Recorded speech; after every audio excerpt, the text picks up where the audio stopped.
Malti ma'am, before joining all our guests, are you able to present?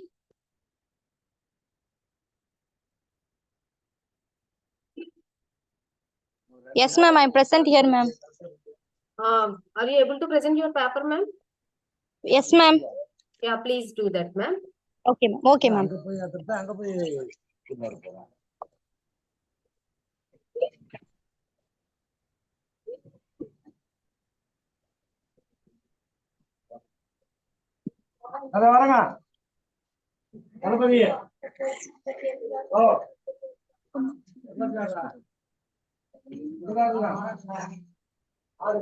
Good morning, ma'am. I am Malati, AS Assistant Professor in AS College of Nursing.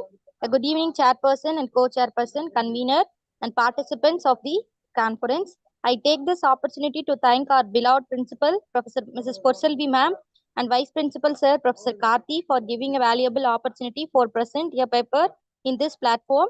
And I extend my thank for my management. Always appreciate our professional growth. And I'm going to start my title, the effectiveness of video assisted teaching on knowledge regarding prevention of worm infestation among the mothers of preschooler in 3 to 6 years in selected village at Viluppuram.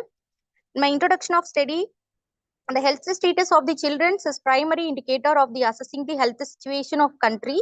Children are not only constitute a large group of the also vulnerable of social group, a specific disease. So children are the foremost priority of all the aspects of health condition. A child health is very important because today children are tomorrow citizens. In this, worm infestation is most common infection worldwide. The social transmitted elements, it is infected refer to a group of parasites disease. It is human caused by the institutional roundworm, hookworm, and webworm. WHO recommended periodical medicinal treatment and deworming a prevention of chemotherapy without previous individual diagnosis to all at the risk of people living in endemic area. This intervention reduced morbidity by reducing a worm burden in the addition, and hand washing before behavior and health and hygiene education reduce the transmission of reinfection by encouraging the health behavior. The need for the study is, according to WHO, globally there are 1,221 to 1,472 million of cases, a crisis, and 742,300 million cases of hookworm infestation. These STHs are also considered neglect the tropical disease as a inflict the considerable morbidity and mortality through the entire presentable. The burden of the disease due to these intentional parasites is an estimated 22.1 million disability, adjusted life year and lots of hookworm, and 10.5 million for the accessories and 6.4 million for the righteous. Approximately 10,500 deaths each year due to anemia caused by the hookworm infection. A WHO recommended periodic administration of albendazole 400 mg and mebendazole for controlling the hookworm.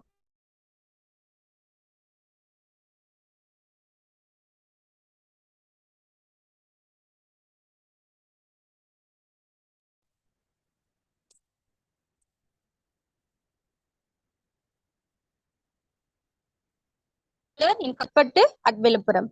The objective of my study is to assess the pre-test and post-test level of knowledge regarding the prevention of worm infestation among the mothers of preschooler.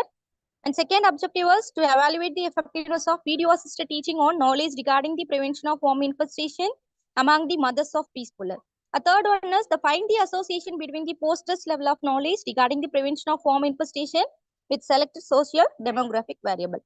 In this hypothesis is, I have to choose by the two hypotheses, and the H1 is there's a significant difference between the pre-test and post-test level of knowledge regarding the prevention of worm infestation. And hypothesis 2 is there is a significant association between the post-test level of knowledge among the mothers of preschooler with a selected demographic variable. The methodology, the research approach, I have to select by the research approach, quantitative research approach is adapted my study. The research design is pre-experimental, one group pre-test and post-test research design I was selected. The variable under my study is independent variable. The independent variable was video assisted teaching program regarding the worm infestation among the mothers of preschooler. The dependent variable is knowledge regarding the worm infestation measured by the structure study. The target population is all the mothers of preschooler residing at Kalpattu, Viluppuram village. The sample is what my study is selected by the mothers of preschooler at selected village who fulfill my inclusion criteria. The sample size included for the study consists of 50 mothers of preschooler. A sampling technique I have chosen by the purposive non-probability sampling technique I have to used by the study. And the criteria for selection of sample inclusion criteria: mothers of preschooler children of age group is 3 to 6 years. The exclusion is mother who are physically and mentally sick and mother who are in medical professional background. The description of the tool is the research developed a structured questionnaire after reviewing the literature, assess the knowledge regarding the worm infestation among preschool mothers. It consists of tool selection. The part one is demographic data. It includes age, gender, religion, occupation, monthly income, type of family, and type of food, and bad habits, and sleeping time, and types of play, and types of drinking water, and types of house. The part one B is structured questionnaire I have to choose in. It consists of structured knowledge questionnaire regarding the worm infestation. The questionnaire contains 21 questions. Each correct response score is 1 and wrong response score is 0 and maximum score is 21. The part 2 is video assisted teaching. In this, it consists of video assisted teaching, contains the educational video on specific topic of worm infestation. The topic includes definition of worm infestation, types and cycles of worm infestation, and indications and medical management, house management and diagnostic features and preventive measures be followed by the worm infestation. After the video assisted teaching, that after 1 week, after assist with the posters was collected by the particular selected mother. Have to given by the structured knowledge questionnaire regarding the worm infestation. Each correct and wrong score is 0 and maximum score is 21. Have to selected by the 3 category: inadequate knowledge, moderate adequate knowledge, and adequate knowledge. The inadequate knowledge score is 1 to 7. The moderate adequate knowledge is and adequate knowledge is 15 to 21. The major finding I have videos. The result reveals the pre-test mean was 10.09. The standard deviation is 2.21 and post-test mean is 17.4 with the standard deviation of 2.034 is mean difference.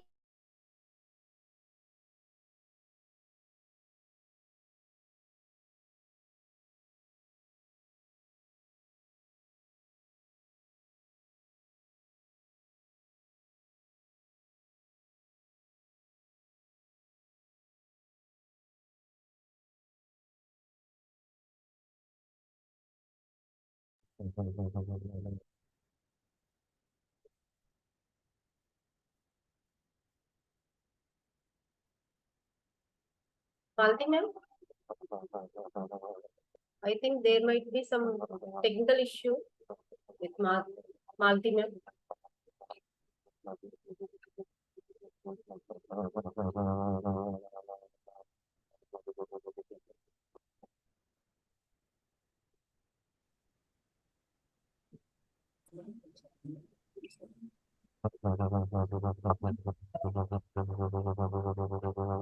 I'm sorry for the inconvenience, ma'am. Yes, ma'am. Please continue.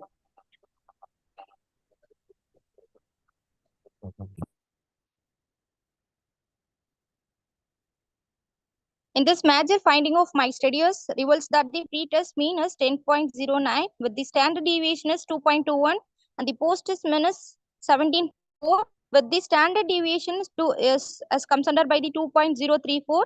The mean difference of pre-test, pre and post-test is 7.31. The t-value is have to comes under by the 14.06 is significant. A p-value is less than 0.05 indicates the knowledge level of mothers of preschooler after the video assisted teaching. It is effective of my study by giving the video assisted teaching. There was no statistical significant association the level of knowledge of mothers of preschooler on the prevention of worm infestation and other selected demographic variables such as age, religion, occupation, and monthly income, and number of children a type of family, a type of food, sleeping time, children's bad habits, and type of play, and types of drinking water, and housing pattern. Finally, I have to conclude my topic. The result of the study is concluded that the video assisted teaching was effective and helped to improve the knowledge of preschooler mothers regarding the worm infestation. The study was recommended to improve the knowledge after video assisted teaching. Thank you, ma'am.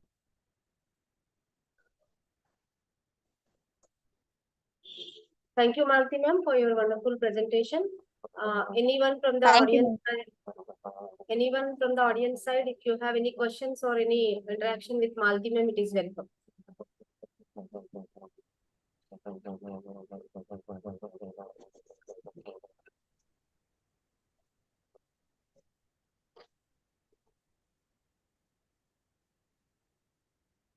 Okay, ma'am. Thank you, Malti ma'am. Thank you, ma'am. Thank you so much, ma'am. So now actually we had entered the day 2. So day 2 of our international conference, today international conference. In this juncture, I wish to invite all our distinguished guests, speakers, delegates, participants, and awardees to this auspicious occasion of our two-day international conference on the eve of Sardar Vallabhbhai Patel's birth anniversary, which has been commenced as Rashtriya Ekta Divas in India. So on this eve, we are used to organize this conference since last 3 years, so that this is the third international conference we are organizing, and a very warm welcome to one and all whomever joined over here, and from YouTube also somebody they had joined. So all of you, a very warm welcome to this day 2 and technical session 2. So in this occasion, I wish to announce the first presentation of this technical session 2 by Harshita and team under the title Debug Bot Quantifying the Impact of Glass Box AI on Debugging Efficiency from Dronacharya Group of Institutions, Greater Noida. Anybody from this team available? Harshita and team?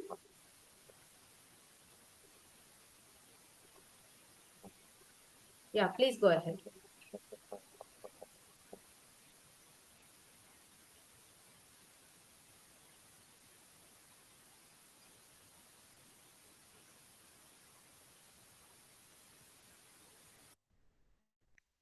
Ma'am, am I audible?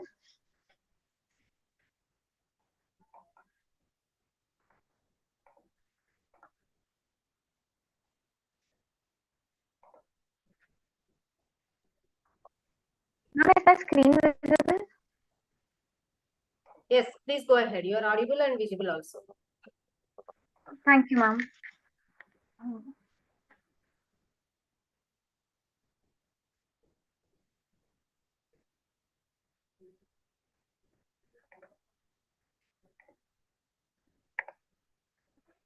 A very warm good evening, respected judges, faculty members, fellow participants, and everyone present here. My name is Harshita Dargan, and I'm a student at Dronacharya Group of Institutions, Greater Noida. Today, I, along with my teammates Mahira Nair and Meera Ravindran, I'm here to present our project, our research, DebugBot, using explainable AI to make AI-powered debugging transparent.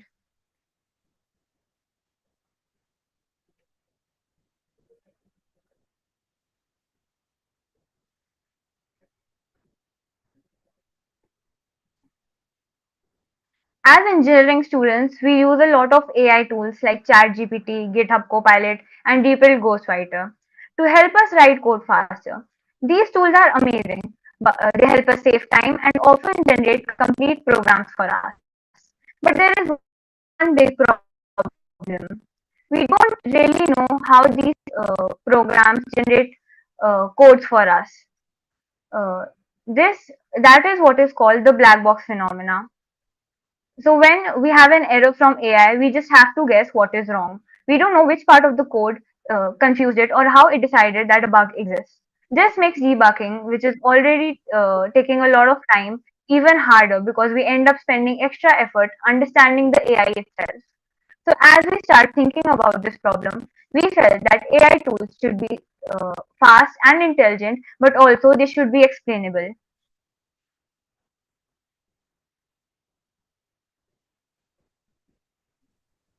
Am I audible?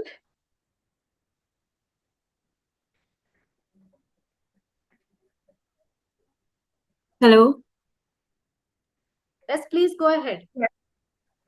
All right. So what we mean to say is that 1 second, your slides are not moving. You are still in first slide itself.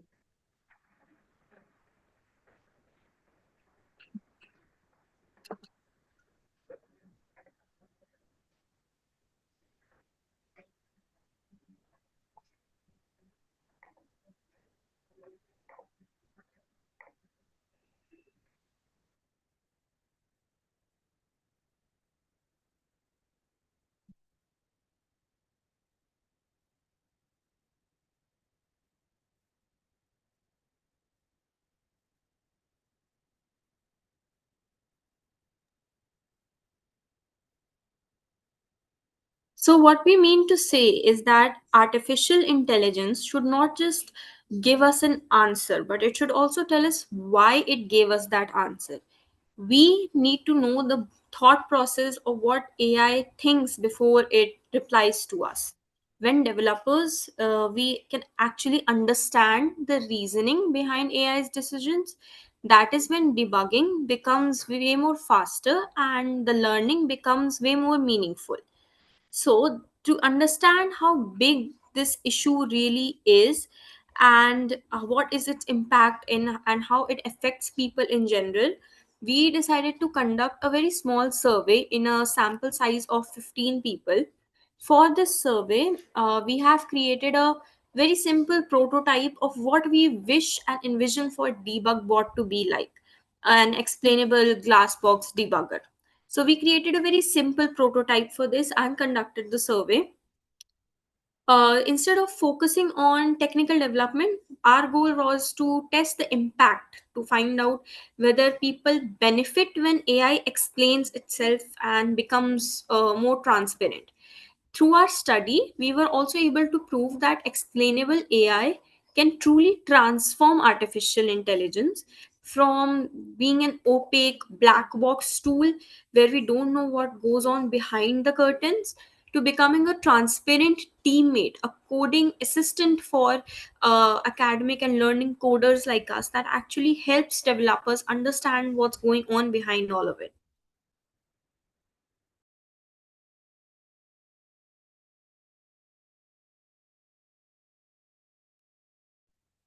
So, am I audible? Yes, please go ahead. So, with debug board's explainable interface, developers were able to debug 40% faster and 25% more accurately than those who didn't have explanations. So, and it wasn't just about numbers, their confidence also improved dramatically, going from an uncertain 2.7 to 4.4 out of 5.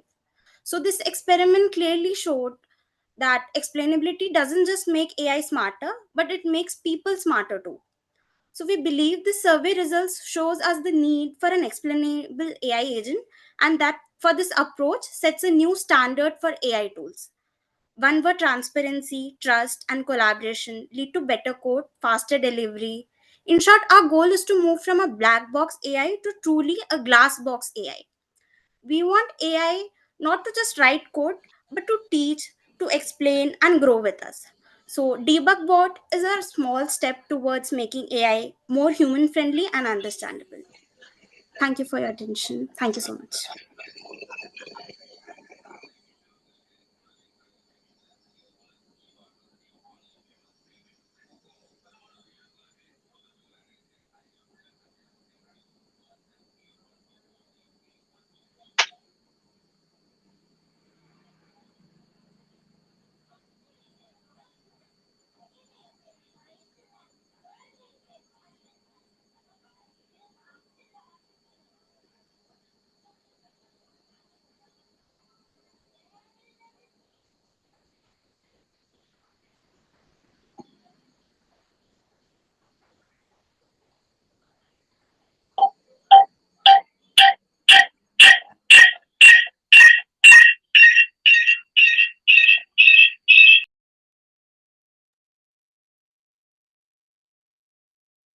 Harshita, is your presentation over? Yes, ma'am. Yeah.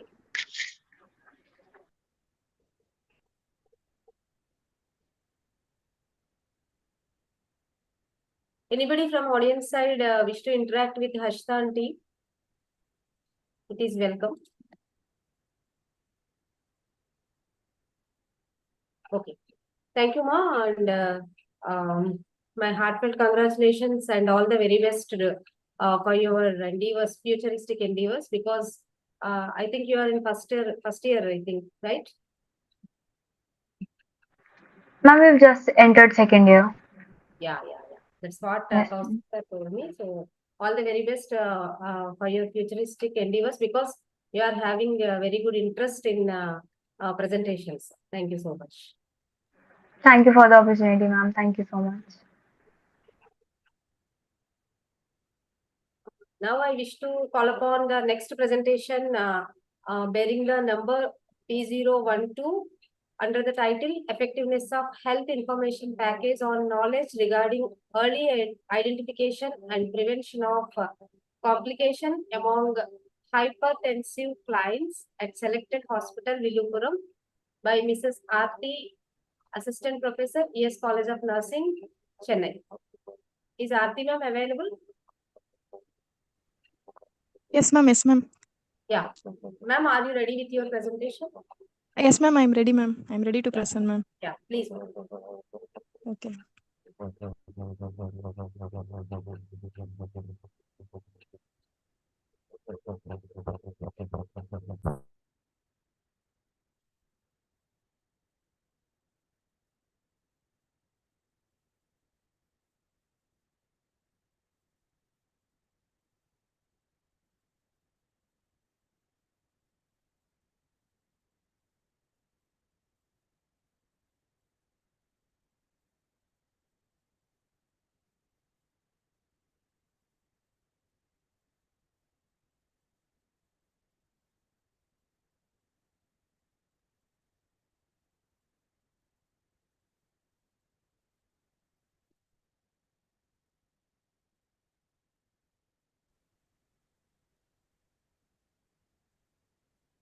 My voice is audible? Yes, ma'am. Is audible and your Okay. screen is also visible. Please go ahead. Okay. Thank you. Thank you, ma'am. A very good evening to one and all present here. I am Aarti, Assistant Professor in ES College of Nursing, Villupuram. I would like to express my sincere gratitude and our respected principal and vice principal, sir, and Sidvi Foundation for your giving these wonderful opportunities. It's my pleasure to present my paper title The effectiveness of health information package on knowledge regarding early identification and prevention of complication among hypertensive clients. So introduction. So hypertension is one of the most common chronic disease affecting the people in worldwide. In hypertension, means it is a systolic blood pressure more than 140 mm of Hg, or diastolic blood pressure more than 90 mm of Hg. So high blood pressure is a major risk factors for affecting various organs, especially in the brain, heart, and renal system. In comes on the heart, it's having the heart disease, and in brain having the stroke, and in renal having the renal failure, and also develop the serious health problems. Globally, about 1.13 billion people suffer from hypertension, and the number is expected to rise. In the year of 2015, 1.56 billion people will be diagnosed for in the year of 2025. Next is the need for the study. And according to the WHO, 4 out of five people with hypertension are not adequately treated, and improving the treatment would prevent 76 million death by the year of 2050. In India, around 220 million people suffer from hypertension. Comes in Tamil Nadu, recently in 2021, the Tamil Nadu government Tamil Nadu government was launched Makkal Tedi Maruthuvam. After launching the scheme, nearly 55 lakhs new hypertension was identified. Next is the statement of the problem. Study to assess the effectiveness of health information package on knowledge regarding early identification and prevention complication among hypertensive client at ES Hospital, Villupuram. So objectives of the study to assess the pre and post test level of knowledge regarding health information package among hypertensive clients, to evaluate the effectiveness of health information package on knowledge regarding early identification and prevention of complication of among hypertensive clients, to assess the pre-test level of knowledge on early identification and prevention of complication with the selected socio-demographic variables of hypertensive clients. And my hypothesis it is and H1 it is there is a significant difference in pre-test and post-test level of knowledge regarding yearly identification and prevention of complication among hypertensive clients. And H2 it is that there is a significant association between pre-test level of knowledge score with the selected socio-demographic variables. So next we'll move to research methodology. In research approach, it is the quantitative research approach and pre-experimental design, one group pre-test, post-test design, and setting it is the study was conducted in Yes Hospital, Viluppuram, and total population for all hypertensive patients. My sample sizes it is a 50 sample I was selected, and sampling technique it is a non-probability purposive sampling technique.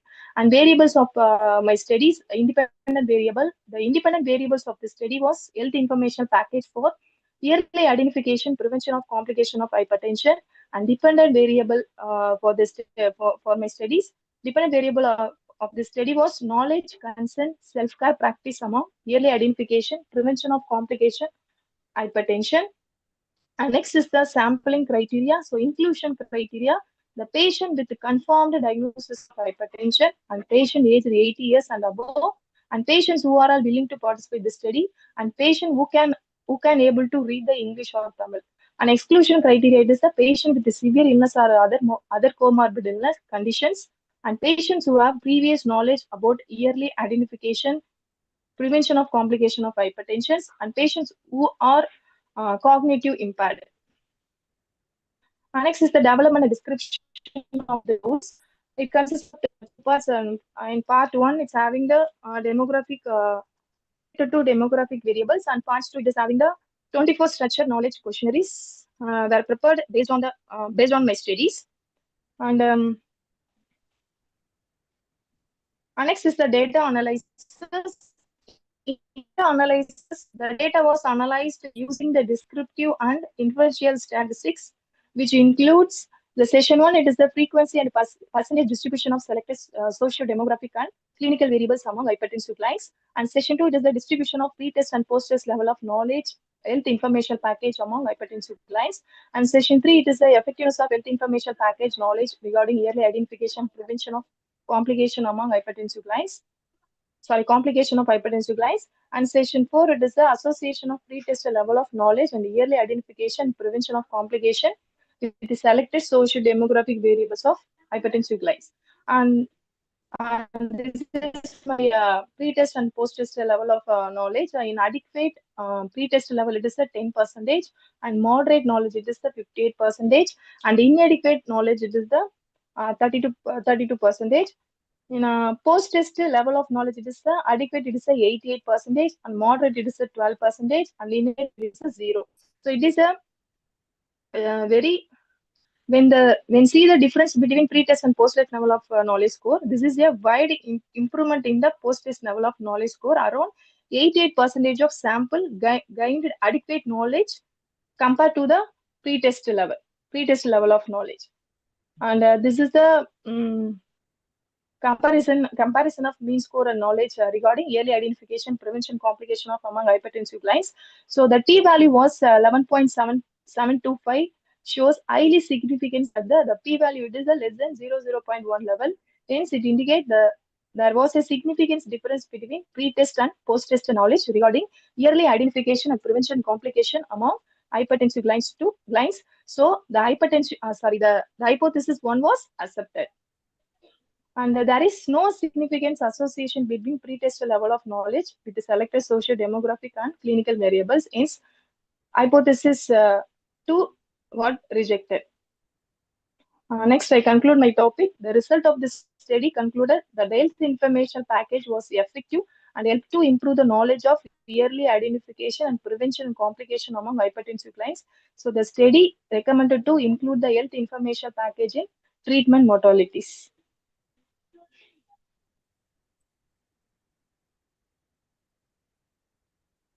Thank you, ma'am.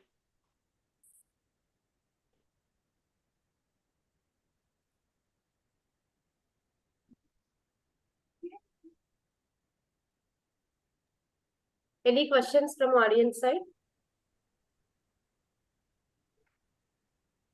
Any interaction? Okay.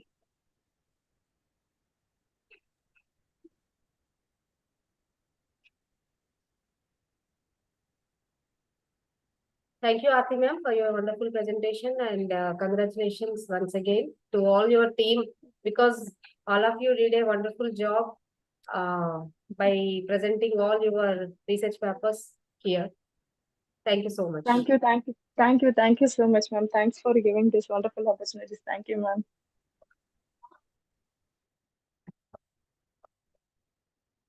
Actually, Dr. Vikas Kumar sir's speech is about to be there by this time, as per the program schedule, but I think sir had not yet joined because of his busy schedule. So we can move forward for the next presentation. I have joined, ma'am. So sorry, sir. Warm welcome to you. Yes, sir. May I start that presentation? Yes, sir. Yes, sir. Okay, A ma'am. very warm welcome to Dr. Vikas Kumar sir, Thank you, ma'am. Thank you. Senior Scientist, Agricultural Economics, ICAR, Indian Agricultural Statistics Research Institute, IASRI, PUSA, DPS Mark, New Delhi. Thank you so much, sir, for joining with us on this auspicious occasion. Please go ahead, sir. Over to you, sir.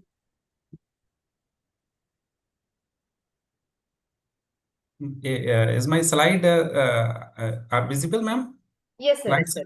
Just make it full screen, sir. It is visible. Just make it full Okay. screen.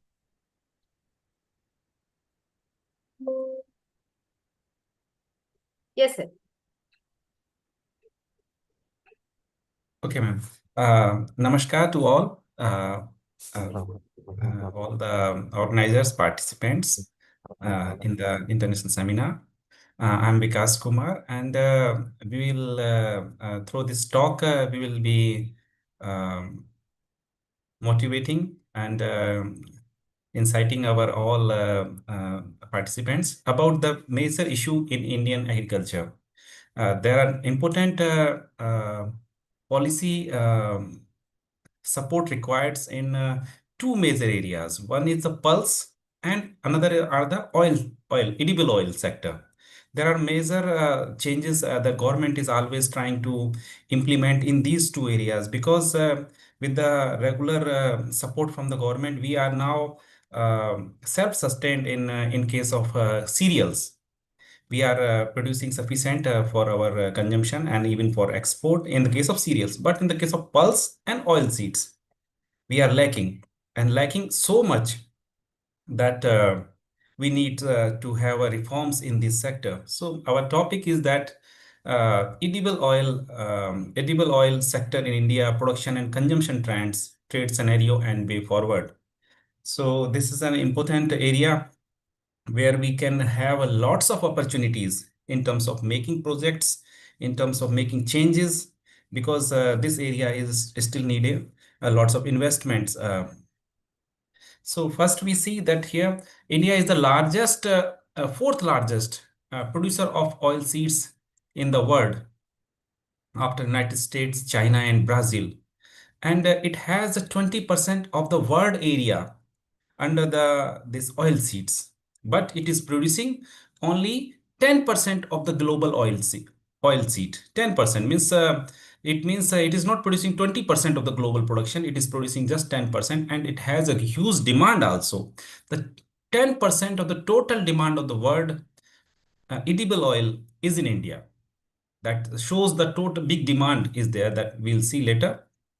And the most of this demand means 70% of this demand is satisfied by the import only. Means very few, little, only 30 to 40% of the total demand of Indian people we are satisfying with our production. Okay, with the import we are spending about 1.4 lakh crore rupees annually for purchase of edible oil. 1.4 lakh is a big amount. It is a half of the total amount we are spending in agriculture. Means if we are able to produce from our agricultural lands, then this much saving we can do. Okay. Now we'll see the consumption style, consumption pattern. of India and the world. We see here that yellow is Indian consumption and orange is the world consumption. We are consuming 30% less oil seeds, edible oil, in relation to our world average. So 30% less oil seed is consumed, edible oil consumed, because oil is very costly here. And so our income is not allowing to purchase sufficient oil, because we know that 150 to 200 rupees per liter oil is coming for our consumption. So 30% less, it means there are huge opportunity to increase the consumption level in India. Means if we are setting up the oil seed pressing farms etc, so we can have good opportunity in this area. That's and we see the trend also. If we see that second this graph, we see the trend of the world consumption, and blue is the Indian consumption. The Indian consumption is also not increasing like the world consumption is making. It is 35 kg per year. Indian consumption is just 21 kg per year. That gap is there. So we see the opportunities are there in the oil sector to go for it. Now we see the production trend. The last 23-24 figure, we see 120 lakh ton is the total production we are making. This 156 lakh ton is the total import we are making, and that is 278 lakh ton is the total consumption. So total consumption is 278 lakh tons of edible oil. So the total consumption is addition of these two, production and import. Orange is the import. So 60% of the total consumption is coming from import, that we are spending about 1.4 lakh crore rupees in purchase of this edible oil. Now we'll see that same thing. That's a share of this blue is the Indian produced share, and that orange is the import share. Import is about 60% of the total consumption. What we are consuming regularly is because of import. We'll see why we are importing. Now we'll see that production of oil seeds, domestic availability, and the percentage that's we have already seen. Okay, one important area is that that's a crushing ratio is very poor. In Indian case, we last this bars we can see that 396 is the production of oil seed crop, and extraction of edible oil is 121 lakh tons. Means 30%. That last this brown graph is telling 30% crushing ratio is there. In because we are extracting the oil from our traditional methods. So lots of investment opportunities are there in the oil sector to have a modern techniques, so that more extractions can be made from the existing production. So that's the opportunity in this sector is visible. What we are importing? We are importing 56% of the total import is palm oil. Palm oil is not so much good for health also, even then, because it is cheaper. The cost of production of palm oil is much more cheaper. That's why we are importing palm oil, and we are importing soybeans, we are importing these all things. So that's the share of different imports in the edible oil. What is that? We can see 56% is the palm oil, and we import from Indonesia, Malaysia. That's and so consumption pattern. If we see the palm oil is consumed more, 37% of the total consumption is palm oil, and other consumption are soybean and mustard and other oils. So that shows because consumption is more for palm oil, so palm oil is imported more, palm oil is consumed more because it is cheaper in relation to other oils. So if one more thing we can see, this table, this edible oil, this one person on an average is spending about 136 rupees in rural areas on edible oil consumption. In urban areas, it is this. What I want to show that the percentage share of the total consumption of edible oil is 3.5%. It is 2.37%. It shows in future the share of edible oil in consumption will reduce, because urban share is 2.37%. It means urban people as more conscious about the oil consumption. So in future, when this rural people will become more conscious about the oil consumption. So this will further reduce, means in future, this will further reduce. So our import share will also reduced.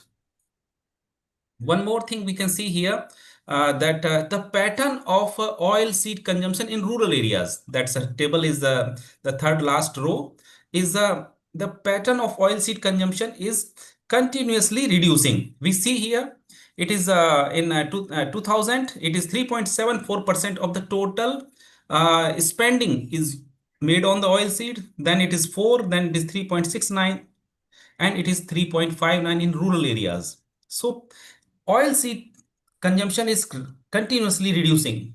In urban areas also, it is reducing because the third row, 3.14, 3 point, and this is continuously in 2022-23. It means the continuously it is reducing.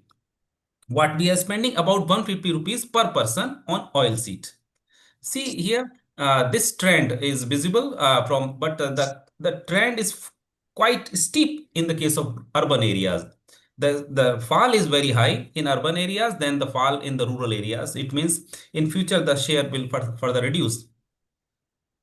Some percentage of edible oil we are exporting also, but that is giving us about 1000 crore rupees only in relation to the 1.4 lakh crore rupees on import. What we are exporting, that's mostly it is groundnut. The leading oil seed crops are soybean, then groundnut, then rapeseed in India. If we see the areas, oil seeds are most easy crops. These can grow in any area. Most of the oil seeds crop are grown in the rain-fed areas of Madhya Pradesh, Rajasthan, Maharashtra, Gujarat. The areas where irrigation facilities are high, the oil seeds are not preferred because other crops are there, wheat and maize and other crops are there. So oil seed can sustain in those areas where the support of irrigation fertilizers are not so good. We see here the highest area is 26% in Madhya Pradesh, then Rajasthan, then Maharashtra. In case of production, the Rajasthan is the leading production. They're having 30% share, then Madhya Pradesh having lesser, and then so oil seed can grow. It is easy crop. These are not requiring much more. If we see the productivity trend, the productivity is very low. It is just 2000 kg of oil seed per hectare. We see here the Gujarat is having very high productivity. That is not so big. It is just 2000, and all India average is 1400 kg per hectare. So big requirement is there in bringing the new innovative varieties, high yielding varieties. If we see the national average, that is the center one is the 103. This Gujarat is 162% of the national average. Means that some areas are having higher productivity in relation to other states. West Bengal, Uttar Pradesh having very lesser productivity, that is lesser than the national average, that is 100.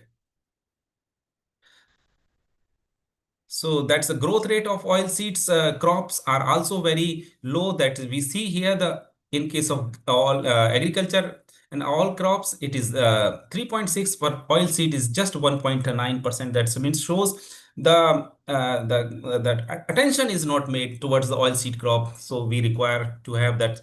I have shown here the economics of these major oil seed crop in different states, but that shows the profitability is there. Now, what are the things that are making that oil seeds are more import side? The rising income and urbanization. These are making that import more. Growth of food processing industries are there. Restaurants are there. There's Zomato and Swiggy type organizations have developed that are making us easy to purchase the different things and pattern palm oil and these all things. So and production label, because farmers are going for higher profitability crops, so they are leaving the oil seed crop. So that's why production is reducing. What government is doing in this area? Government is continuously on whistle, that's to make the purchase of oil in the affordable price to our consumer, and at the same time saving our farmers. So continuously, that's currently they are putting the duties to some 20 to 30%, continuously changing the duties. and lots of schemes they are bringing for oil seeds. This is scheme National Mission on Edible Oils, National Mission on Edible Oil Palm Oil, and various support programs are run by the government to increase the production level of oils. And what I suggest here at the end, that's we should increase the acreage under the oil seed crops, and bring the innovative varieties to the farmers so that they can adopt them. And the investment is required in the improvement of technology, so that the crushing machines, what we have seen here, 30% crushing rate is there, so it will increase to 35-40%, and waste product will be utilized further. And this import diversification and imports will be made, because what we are purchasing more of palm oil, we can shift to some other healthier oil options. This is all to ignite the value of edible oil, because we are mostly depending on this import of edible oils. Thank you, ma'am. Thank you, sir. Thank you all.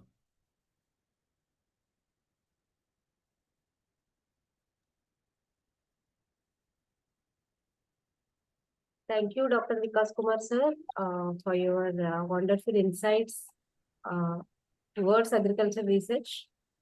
Thank you very much, sir, for your wonderful presentation. So Anybody if from we, the if we participant are side? making the research in this area, how this refining of oil can be made, how more extraction can be made, how this export can be made. So lots of research could be possible, because government Rashtriya Krishi Vikas Yojana is there that can fund the projects in this oil seed area. And many other schemes are there. I have shown here. National Mission on Oil Seed is there.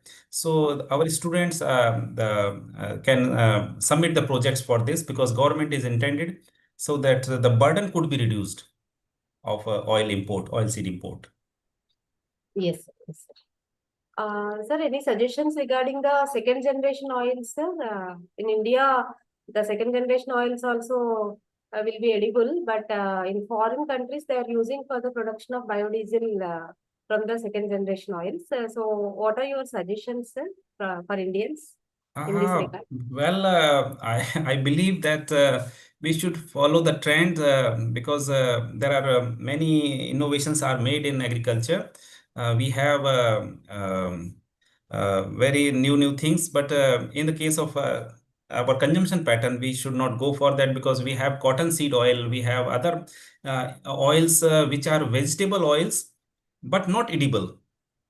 So we have a very good trend. We are nation is having number of oils. So we should reduce the prices of those oils instead of bringing other vegetable oils in the edible oil category.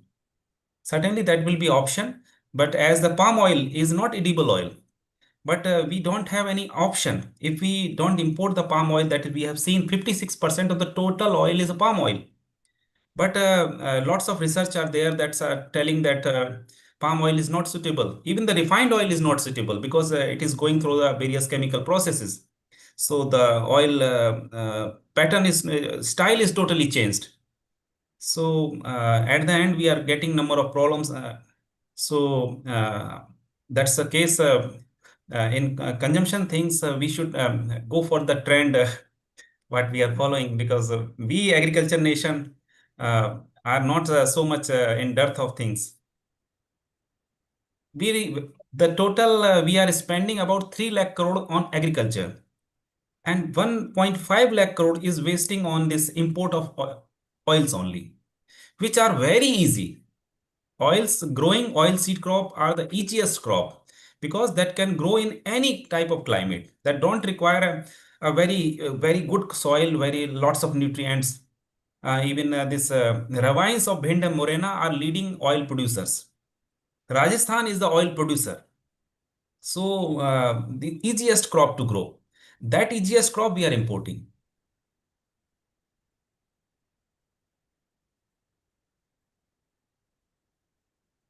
Thank you so much, sir. Thank you, Dr. Vikas Kumar, sir. And I request the participant side, if you wish to interact with Vikas, sir, it is welcome.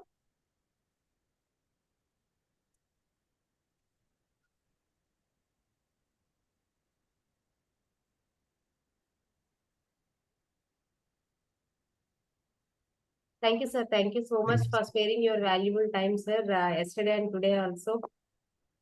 Your insights are very invaluable to all of us, sir.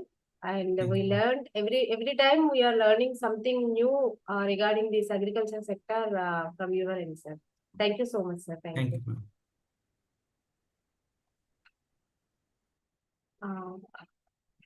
Next, I wish to move upon the presentation bearing the number P013 under the title Copper Oxide Nanoparticles Synthesized by Chemical Precipitation, Structural and Morphological Insights by Hemant Kumar and team from Department of Chemistry, RTM Nagpur University, Nagpur. Yes, ma'am. Yeah, please go ahead. Hi, audible? Yes, yes, ma'am. Yes, please go ahead. Please share your screen. Yes, ma'am. Ma'am, my screen are visible? Yes. Okay, ma'am. First of all, good evening, everyone to all. Myself, Anam Firdaus Ansari from DRB Sindhu Mahavidyalaya, Nagpur, Maharashtra. Today, I am here to present my seminar on copper oxide nanoparticles synthesized by the chemical precipitation method. In this presentation, I will discuss, synthesize, characterization, and result of copper oxide nanoparticles. Abstract. We prepared copper oxide nanoparticle using copper nitrate as a precursor and sodium hydroxide as a precipitating agent. The appearance of a black precipitate confirmed the formation of copper oxide nanoparticles. After washing, drying, and calcining at 500 degrees Celsius for 4 hours, we obtained pure copper oxide nanoparticles. This method is very simple, low cost, and efficient for nanoparticle preparation. Introduction of copper oxide. Copper oxide is a p-type of semiconductor with a monoclinic structure, crystal structure, and a narrow band gap is 1.2 to 1.9 electron volts. It absorbs visible light, so it is useful in solar cells, batteries, and gas sensors and photocatalysis. It is non-toxic, stable, so it is a good alternative to zinc oxide and titanium dioxide. Characterization of copper oxide nanoparticles. After synthesis, we characterize the copper oxide nanoparticles by three main techniques: XRD, FTIR, and SEM. XRD to determine the crystal structure and size, FTIR to determine the functional group and bonding, and SEM to surface morphology, shape, size, and elemental composition. The result and discussion of copper oxide. XRD confirmed the formation of copper oxide nanoparticles. We got peaks at 2 theta, 29 degree, 32 degree, 35 degree, and 38 degree, etc., matching standard the copper oxide. This show monoclinic crystal structure. Using the Debye-Skerrer equation, the crystalline size was found to be 15 nanometer. The sharp peak XRD pattern confirmed that the copper oxide nanoparticles are highly crystalline in nature.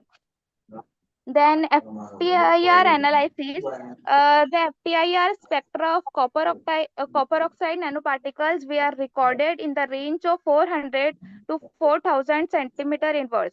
We observed characteristic peaks at 425 centimeter inverse and 864 centimeter inverse and 1438 centimeter inverse. The peaks at 425 and 864 centimeter inverse are due to copper oxygen stretching vibration, confirming the formation of copper oxide bonds. The band at 1438 centimeter inverse can be assigned to carbon oxygen and carbon hydrogen bond, which might be due to organic residues or absorb moisture on the surfaces.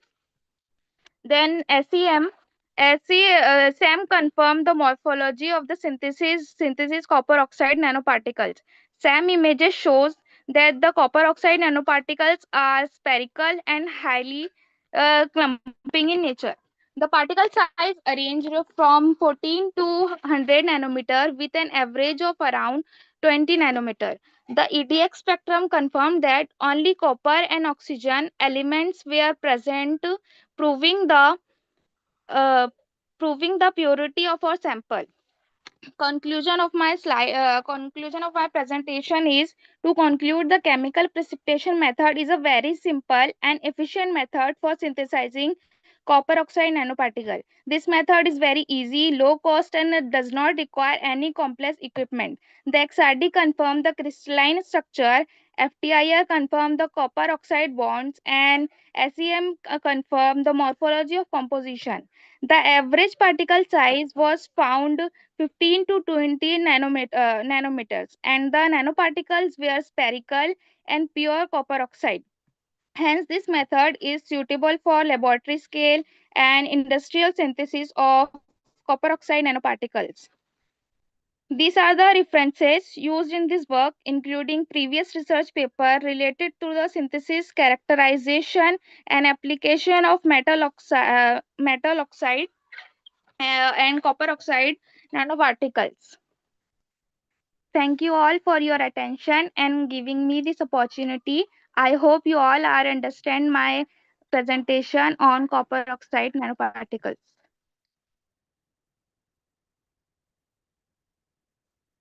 Your good name, please, in the team. My name is Anam Firdaus Ansari. Yeah. Congratulations, Anam, for your wonderful presentation. This is the need of the hour of doing research in nanoparticles. Thank you so much for your wonderful presentation. Anybody wish to Thank you. interact with this team and with this presentation? But only thing is from next time onwards, try to present from the desktop or laptop, because if you present through mobile, it will be very small screen will be visible. Okay, that is not will be the presentation mode. Okay, ma'am. Yeah, thank you so much.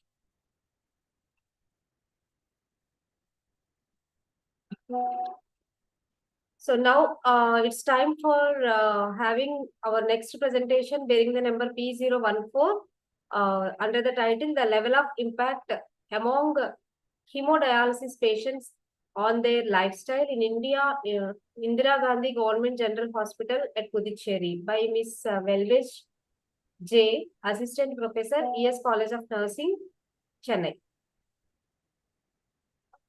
Yes, ma'am. Yeah. Yes, ma'am. Please go ahead. Okay.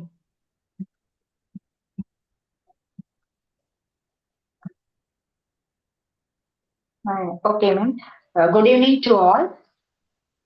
First, I'd like to thank our management, our Honorable Professor Mrs. Sidvi ma'am, and our backbone of our college Vice Principal Sir Karthik sir to such a wonderful opportunity for giving this scientific paper presentation.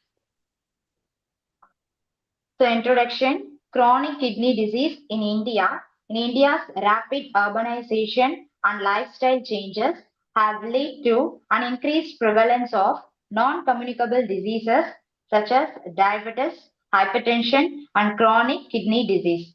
Chronic kidney disease is a progressive and irreversible loss of kidney function, has become a major public health concern worldwide with an annual global growth rate of about 7%. In India, diabetic nephropathy is now the leading cause of CKD, that is 31%, followed by hypertension and glomerulonephritis. Patients with CKD have high risk of cardiovascular diseases, anemia, fluid and electrolyte imbalances. They often be requiring dialysis or transplantation. However, it will access to the renal replacement therapy. It is limited and expensive. Strengthening of early detection and prevention through awareness programs and screening of high-risk groups and better primary care training is essential to reduce the growing of CKD and ESRD burden in India.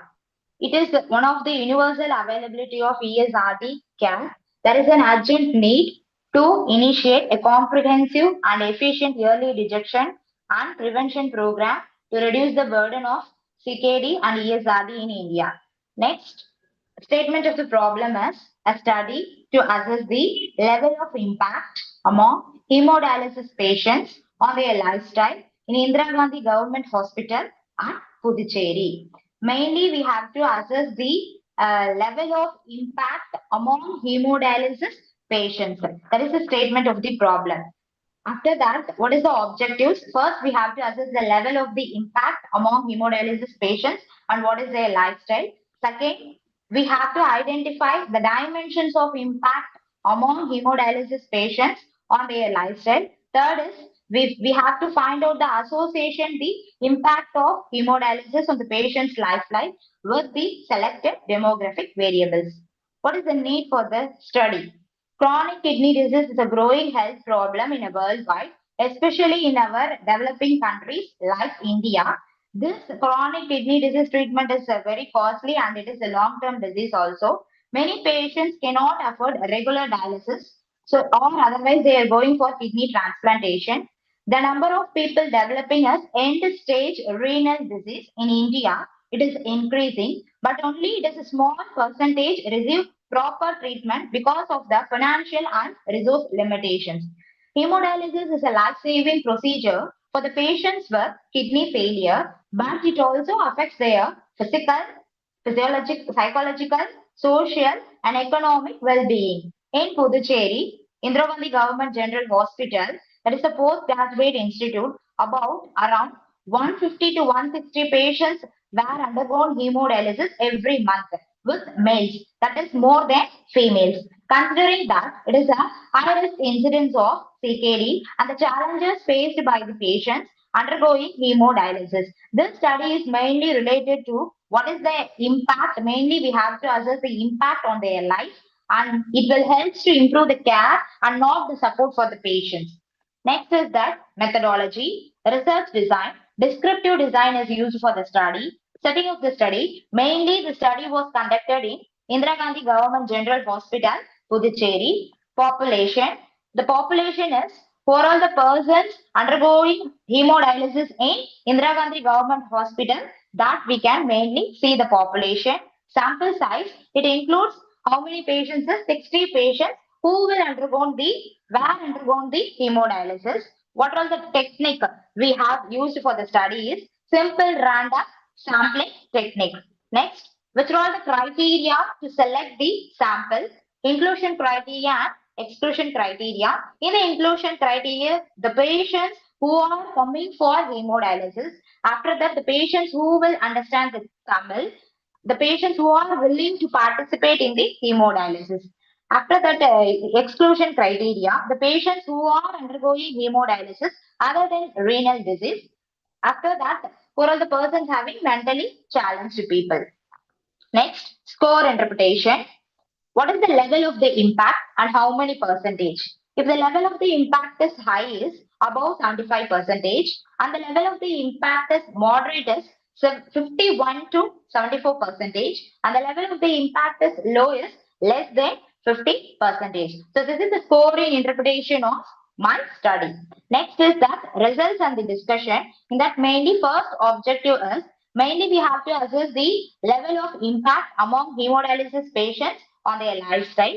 Out of 60 patients, 3.3 percentage in that 2 patients having high impact. Out of 29 patients in that 48.3 percentage had a moderate impact. 29 patients in that 48.3 percentage had low impact. So in this, most of the patients coming from moderate to low level of impact on their lifestyle due to the hemodialysis. The second objective is we have to identify the dimensions of the impact among hemodialysis patients on their lifestyle. So it will be categorized under 5 dimensions. First is the physical impact. In that physical impact, out of 20 patients, 33.3 percentage having high impact. In that high impact, what are the signs and symptoms? Vomiting and fatigue. Out of 20 patients, 33.3 percentage, that is a moderate impact. Their signs and symptoms is muscle cramping and thirst. Out of 20 patients, that is 3.3%, it is comes under low impact. Science and sometimes is demand reaching. Second dimension is patients 25% having a treatment. Out of 45 patients, 75% having a suffering from the disease. That is a moderate impact. That is fear of the death. Third one is family support. In that 11 patients having 18.3%, it will come under high impact. In that high impact, nobody will not support with the caregiver. After that, 9 patients having 15%, that is comes under moderate impact. Spouse only unable to occupy the patients. Next is 40 patients, 66.7%, that is comes under low impact. Family members live with there only, live far away from that. Fourth one is lifestyle modification. 8 patients, 13.3% having comes under high impact. They are having difficulty in following some of the restrictions. Out of 20 patients, 33.3% comes under moderate impact. It should be followed by due to fear of the death. 32 patients, 53.3%, it will comes under low impact. It will able to adapt their new lifestyle modification. First dimension is compliance with hemodialysis. 18.3% comes under 11 patients. Out of 11 patients, it will comes under high impact because of the fatigue due to medication. 21 patients, 35% comes under moderate impact. Numbness present because from the treatment. Out of 28 patients, 46.7% having low impact. They are having shivering and confusion. Next is the third objective. Is mainly we have to find out the association. To associate the impact of the hemodialysis with their selected demographic variables. So what are the findings in that? First, we will see the age. In that, patients aged between 46 to 55 years, it will come under higher impact. Second one is sex. It mainly this hemodialysis affects male when we compare to the females. Education, in that patients having higher education were more affected. Occupation is only jobless patients with higher impact levels. What is their income? They will earn below, that is 50,000 experience greater impact. What is the family type is nuclear family only. Comparing to the joint family, they will face a more challenges. What is the duration is of CKD and dialysis? Mainly less than 2 years of treatment. It has more impact. And what is the frequency is dialysis is undergoing mainly twice a week. It had a higher impact. Counseling, patients who attended counseling, it will show very less impact. Through the results, it was not statistically significant. The p-value is greater than 0.005. At last, conclusion of the topic is the study concluded that most hemodialysis patients experienced a moderate to low level of impact on their lifestyle. Physical and emotional issues such as fatigue, thirst, fear, and anxiety, it is very common. Family support, income level, and duration of illness influenced how patients adapted to the lifestyle changes. Regular counseling, emotional support, and family involvement can help the patients cope better and improve their quality of life during the long-term hemodialysis treatment. So thank you all. Thank you for your cooperation. Thank you, ma'am. Thank you, Mrs. Velvis, ma'am, for your wonderful presentation. Anybody wish Thank to you, ma'am. interact, Velvis, ma'am, regarding this presentation?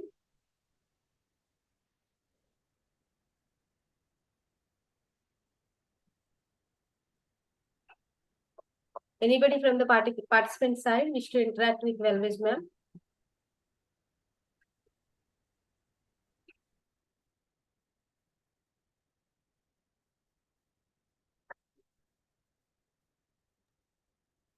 Okay. So there is a small swapping in the regular program schedule as Bharata Jyoti ma'am is unable to present now.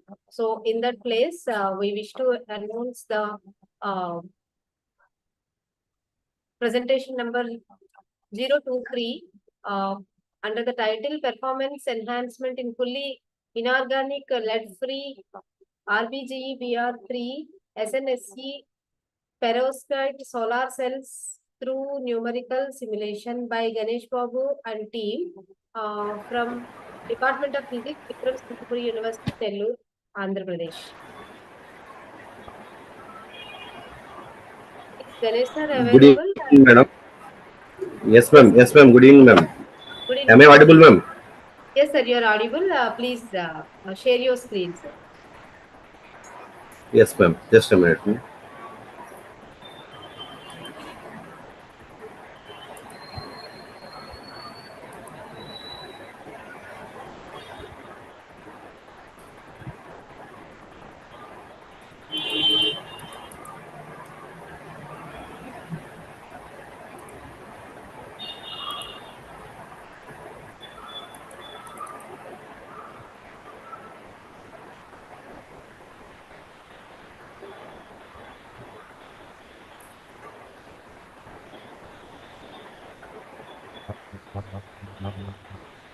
Just a minute, ma'am.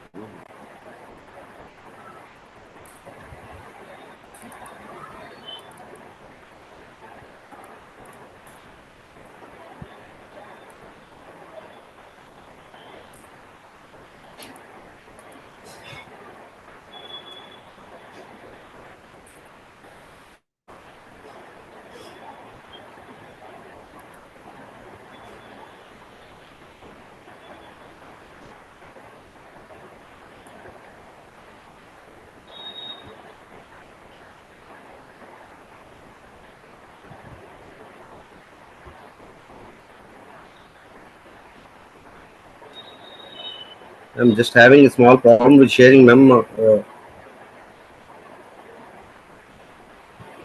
Sir, do you need some time, sir? Yes, ma'am. Meanwhile, shall I announce another presentation or you can able to present now? After some time, I can present, ma'am, around 5 or 10 minutes.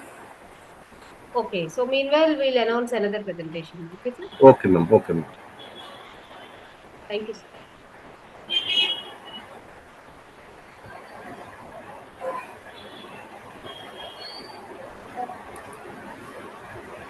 Now the presentation will be P015 under the title A Study on How COVID Vaccine Could Help fight cancer by Boosting the Immune System.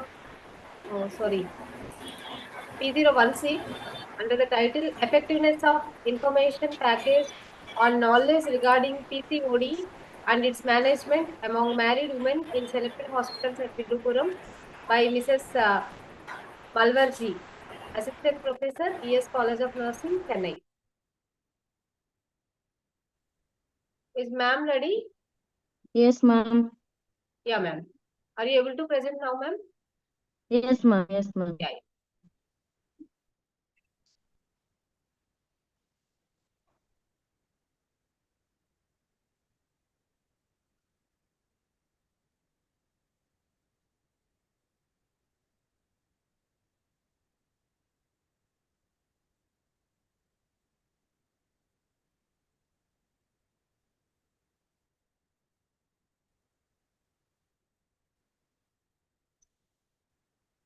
Yes, sir, audible, ma'am.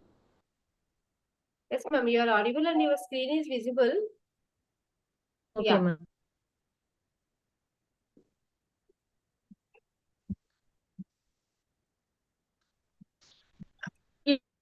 Our respected president, our principal, dear faculty, and the representative of the Sidvi today.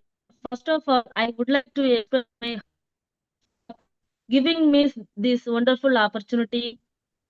It's my precious to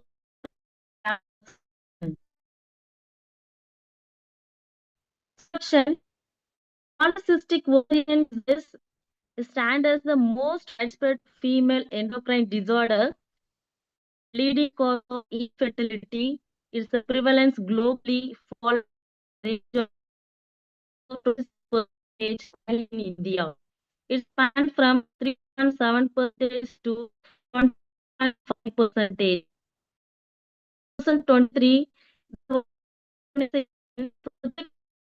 Sorry, ma'am, your voice is not clear and your slides also not moving, ma'am. Yeah, now it is moving, but your voice is somewhat not clear, ma'am.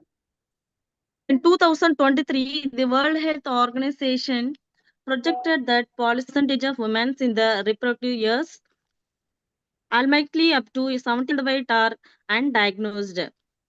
Polycystic ovarian syndrome is commonly present itself around the onset of menstruation with irregular and prolonged menstrual cycles. The impact of modernization and technological advancement on our lifestyle has been profound.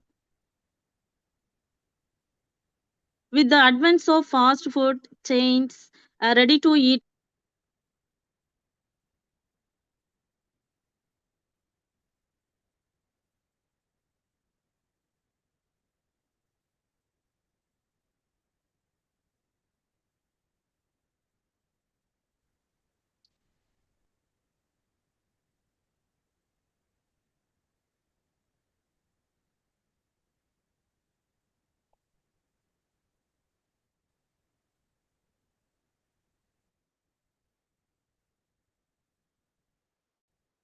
choice or range of health issues such as polycystic ovarian syndrome, which is especially common in among adolescent girls. In adolescent girls frequently experience symptoms such as oligomenorrhea, infrequent menstrual periods, amenorrhea, absence of menstrual periods, and hysteria, and characterized by excessive and increased body hair growth, often following a male patterns or areas such as the face, chest, and legs. Need for the study. The adolescent periods mark as a significant transition from childhood to adulthood, encompassing physiological and psychological, social, and emotional changes. Any deviation in secondary sex characteristics during this phase can impact the physical and emotional adjustment of adolescents. It's a prevalent health concerns among adolescent girls, and if it left untreated, it can result in serious health complication. When polycystic ovarian syndrome is a common yet underdiagnosed condition affecting 6 to 18% of women at reproductive age, but its side effects extended beyond the infertility and menstrual irregularities. Title of Title of the study: A study to assess the effectiveness of information package on knowledge regarding PCOD and its management among married women at selected hospital at Viluppuram. This is my title of my study. Objectives: I have make 3 objectives. The first objective is to assess the pre-test and post-test level of knowledge regarding PCOD and its management among married women. And second objective is to determine the effectiveness of information package on knowledge regarding PCOD and its management among married women. And third objective is to associate pre-test level of knowledge regarding PCOD and its management among married women with their selected socio-demographic variable. And hypothesis, I have make 2 hypotheses. Hypothesis 1, there is a significant difference between pre and post-test level of knowledge regarding PCOD and its management among married women. In hypothesis 2, there is a significant association between pre-test level of knowledge regarding PCOD and its management among married women with the selected socio-demographic variable.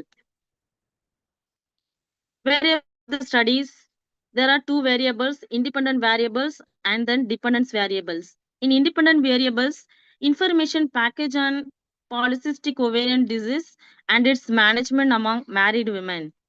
Dependence variable is knowledge regarding PCOD and its management among married women.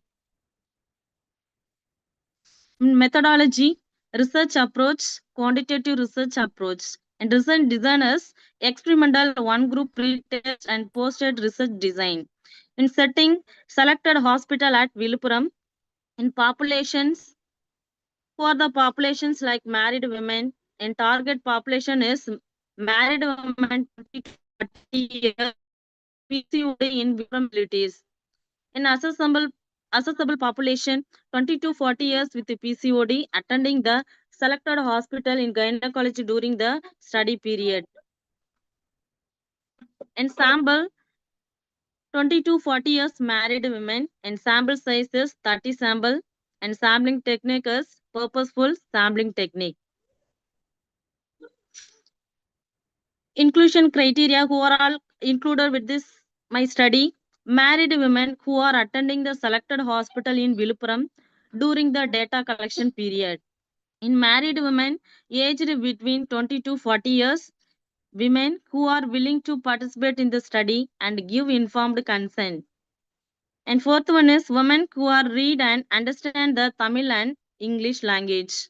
Women who are diagnosed with the PCOD or have symptom suggestion for PCOD. These are the inclusion criteria. In exclusion criteria, women who are unmarried or widow, women who are physically and mentally fit to participate, women who have already undergone previous educational program on PCOD and its management, women who refuse to give consent or withdraw from the study at any time. These are the exclusion criteria. The score interpretations: inadequate knowledge is 0.7%, in moderate adequate knowledge is 8 to 14%, inadequate knowledge is 15 to 20%. In results, the study included 30 married women as samples selected through the convenient sampling technique.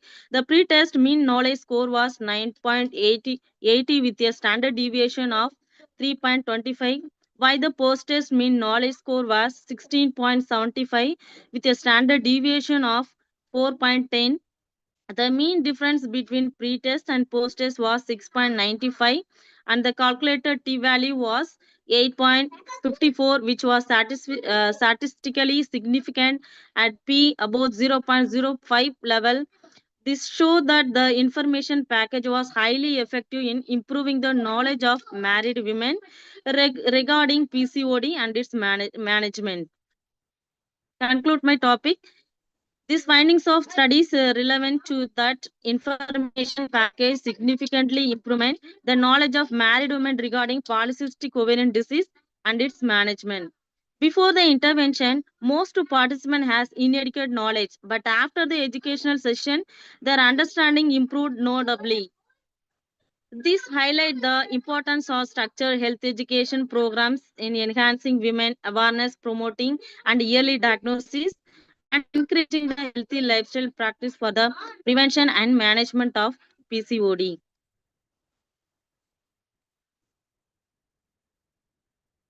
Thank you, ma'am. Thank you all. Thank you, ma'am, for your wonderful presentation.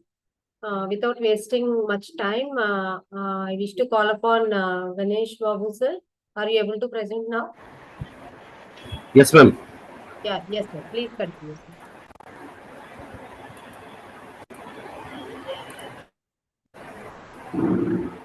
Is it clear, ma'am? Yes, sir. 1 second. Yes. Thank you. Thank you, ma'am. Thank you. Good evening to all the participants present in this conference, and I would like to thank our organizing team as well as Sidvi Foundation for giving me this opportunity to present a small topic on my research title. So, which is as follows. Today, my topic will be performance enhancement in fully inorganic lead-free rubidium, germanium bromide, and tin selenide peroxide solar cells through numerical simulation. And I would like to remind the participants is that it's not an experimental thing, but it is a simulation. The data has been taken from a simulation software, so the results may vary from the experimental result as well as the simulation ones. So this may kindly be noted. At present, I am working as an assistant professor at Dr. B.R. Ambedkar University, Srikakulam, Andhra Pradesh, and colleague to the organizing member, one of the organizing member, Dr. Anukumari ma'am. Thank you, ma'am. and let me go into the presentation. So my contents of this presentation are as follows, and let me have the introduction background in my first concept, and then perovskite solar cells. What are actually perovskite solar cells? That I am going to discuss in that second part. And the third one is the working mechanism of this PSC, what we call, and then what are the advantages and disadvantages of this PSC compared to the lead solar cells, and finally the comparative results between the rubidium germanium bromide and tin selenide perovskite solar cells. So let me go into the topic. So introduction and background of it. So first I would like to go for the types of solar cells, what we call as the generations of solar cells. We have got three generations: first generation, second generation, and third generation. In the first your slides are not moving, sir. slide, You are still in first slide itself. my slides are moving. Just a minute. Yeah, Is- now it is okay. Yes, ma'am. So, coming to this introduction and background of this solar cells, the types of solar cells, what we call as generations of solar cells, we have got three generations. Out of these three generations, the first generation consists of monocrystalline silicon solar cells and polycrystalline solar cells. These two will come under first generation solar cells, and the second one is dye-synthesized solar cell, and the other one is chalcogenized solar cell, and these two will come under the second generation. And finally the third generation, which we are going to discuss now, is the perovskite solar cell. We have got more applications for this perovskite solar cell and advantages compared to the other two generations, although the other two generations are having few advantages, but mostly we are having disadvantages. So the third generation, here we are going to discuss about the advantages of those, enhancement of the advantages, as well as removing the disadvantages also for the third generation. So my next slide will be the advantages of third generation solar cells, which I told you just now. So we have got the cost effectiveness, or that was an advantage for the other generations, the second generation. That one we are taking here, we are considering in the third generation. So, and we have more chance for tuning the optoelectronic properties of this PSCs, perovskite solar cells. For these materials, we are having more advantages compared to the other two generations. So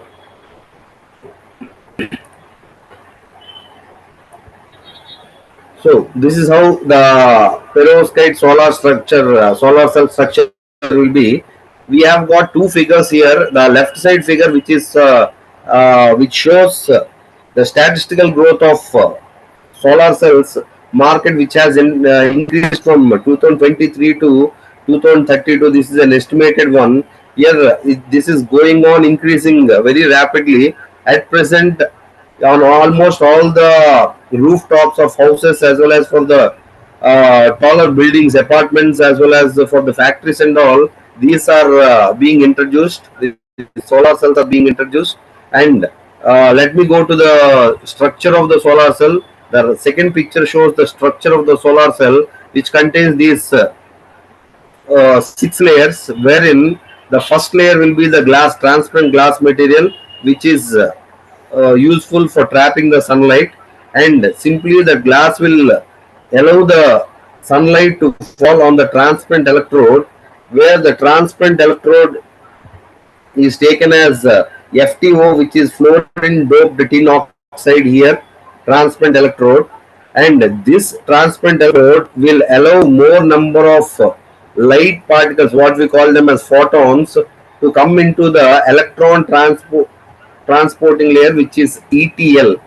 Here, this electron transporting layer and hole transporting layer will be surrounded by, will be sandwiched with this perovskite material, which I told you, this RBGE B3 and the combination of RBGE, B3 and SNSC, which is tin selenide.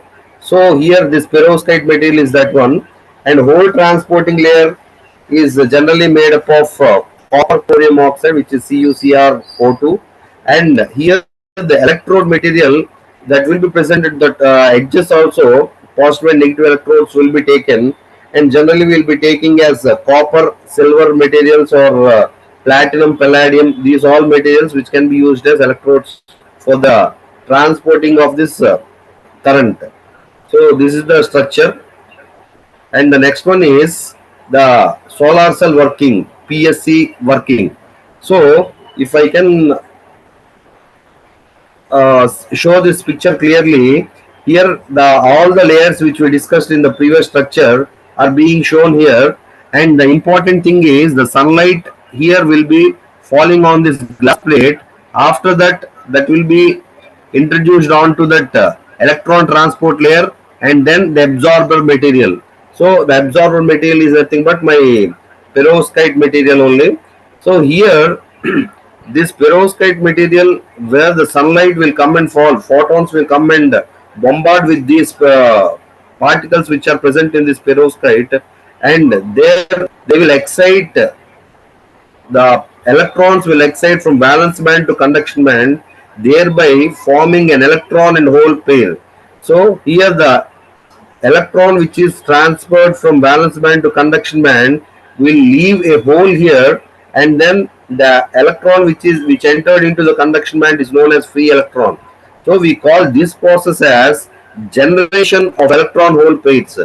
So here, as we all know, electron is a negative charged particle and the hole will be a positive charged particle. So these electrons will move towards the electron transportation layer, which is ETL, and these holes will move towards this HTL. So there is a potential difference developed between the two ends of this perovskite material. So automatically there will be a flow of current across the ends of the electrode. So which leads to the flow of current as well as the power will be transported.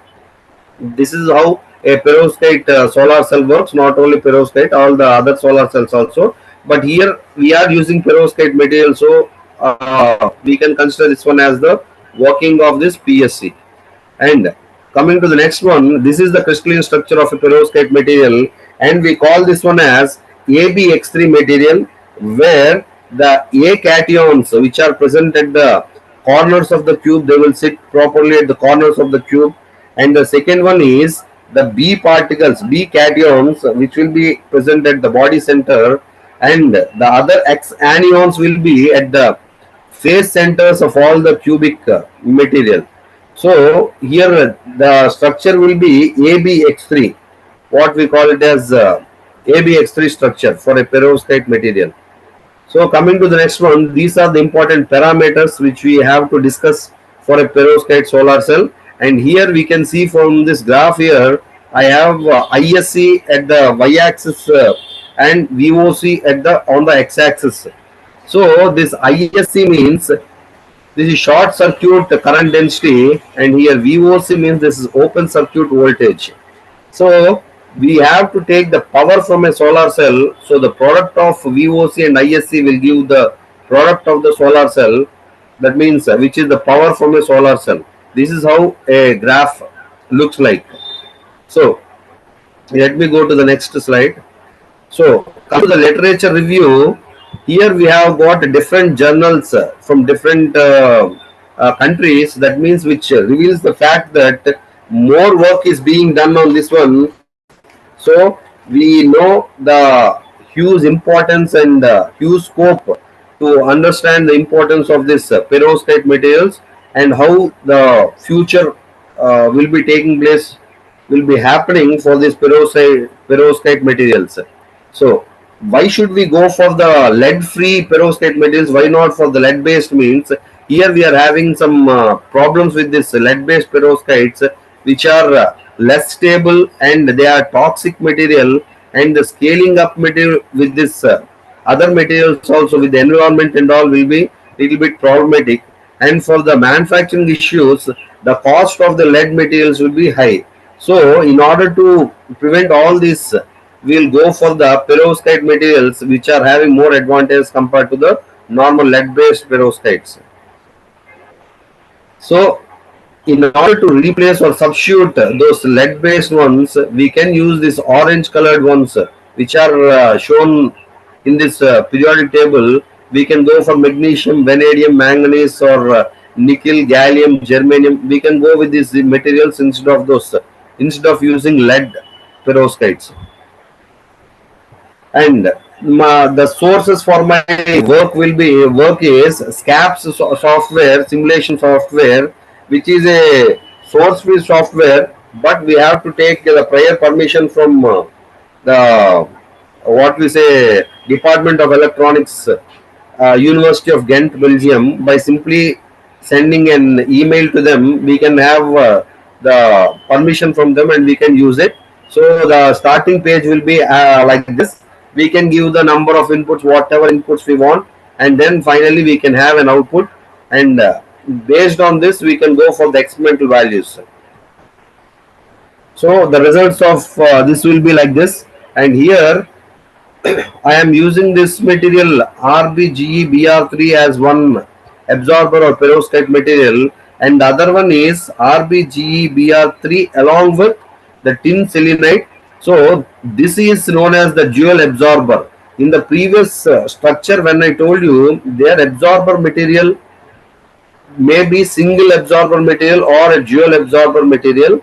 Here, yeah, energy gaps of the single absorber material and dual absorber material are being shown. If the energy gap is less, more number of charges can go from the valence band to conduction band, and this dual absorber material will facilitate with this tin selenide. So you can see the energy gap compared to this one. Here the energy gap is same here and here for this RBGBR3, but the thing is, for the tin selenide, here the energy gap has been reduced. So more number of electron hole pairs can be generated, and this increases the conducting properties of this solar cell. So which is an important property of this one. Next. So this again another one, generation and recombination profiles, which I told you just now. Actually the generation part should be greater than the recombination part. This is for a single absorber material and this is for the dual absorber material. We can see the values here. This is around 18 to 10 power 21, and here for the combination part, and here it is 1.66 into 10 power 22. That means 10 times more than the generation which is taking place in a single absorber material compared to the generation which is taking place in a dual absorber material. And similarly we can see the recombination in the sense the electrons again losing energy, they will come back to the hole. That is what we call as recombination. Here once if they come back and recombine, the current conduction will reduce, which is not the required property for a solar cell. And so here for the single absorber material it is around 1.4 into 10 power 17, but here this is around 1.1 into 10 power 17. So this is significantly reducing in the dual absorber material. So comparing these two graphs, we can come to a conclusion that dual absorber perovskite materials are more efficient compared to the single absorber materials. Next, this is one more result, which is a graph plotted between current density and voltage curves. So here we can see this voltage is from 1 point between 1 and 1.2. For the same voltage which we are giving here, we can see the advantage efficiency here. PCE for a single absorber material is around 22%, but for a dual absorber material is around 28.5%. So which is more efficient compared to the single absorber material. So we have to go for the dual absorber material for preparing this PSCs. Next, these are the quantum efficiency plots, and here we can see that this wavelength is for the sunlight which is being absorbed by the perovskite material. For the single absorber material, this is absorbing around 800 nanometers sunlight only, wavelength sunlight only. But here we see for the dual absorber material, that is absorbing around 1050 nanometers. So which is far more compared to the single absorber material. More the sunlight, that means more the photons will be absorbed by the material, and more number of electrons and holes are generated, which increase the conductivity of the solar cell. That means more power can be generated. So using those results and all, I have got the conclusions which I have explained just now, and this ends my presentation, and these are my references. And thank you for your patient listening, and I welcome any doubts from the participants or the organizers. Thank you, sir, for your elaborate explanation and very nice presentation. Only small doubt I have. So you had explained that sometime electrons may move from one place to another place, and there will be leaving a gap. So shall we call that as a hole, sir? Yes, ma'am. That's what I told, ma'am. Electron and hole pairs will be generated. Ah. So that generation should be more for this solar cells, ma'am. So in this case, can we say this as a P-type also? Because maybe holes Yes, are. ma'am. Yes, ma'am. This HTL which I told you, copper chromium oxide, that is a P-type material, ma'am. And for the ETL, which is tungsten disulfide, that is N-type material, ma'am. How can you differentiate between this novelty with the currently available ones? Ma'am, actually, we currently available ones mostly they are silicon based, ma'am. Silicon germanium. For silicon based solar cells, we are having more disadvantages, ma'am. Disadvantages in the sense efficiency is less compared to this PSCs which I told you, perovskite ones, ma'am. And then the thing is, if the silicon material is being used for few years, they may become scarce, ma'am. Now at present they are available, but we have been using them for 35 to 40 years. So around 50 in 15 to 20 years, the percentage of the silicon may reduce automatically. It increases the demand, ma'am. Cost and all will go on increasing. Okay. So any environmental effects? Yes, ma'am. For lead-free ones means actually lead is a toxic material, ma'am. So here we are having definitely there will be some environmental effect, but the environment effect will be less compared to the silicon-based ones, lead-based ones, ma'am. Here we are discussing about lead-free ones, ma'am. So that is an advantage here, ma'am. Lead-free ones we are using, so that is an advantage.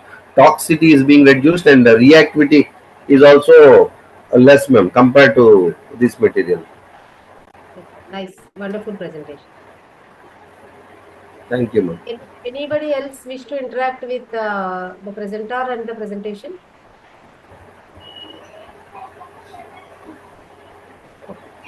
Thank you, sir. Thank you so much. Thank you, ma'am. Thank you for giving this opportunity for presenting my research topic. Thank you, ma'am. Thank you to all the participants and the organizers. Thank you, ma'am. Thank you.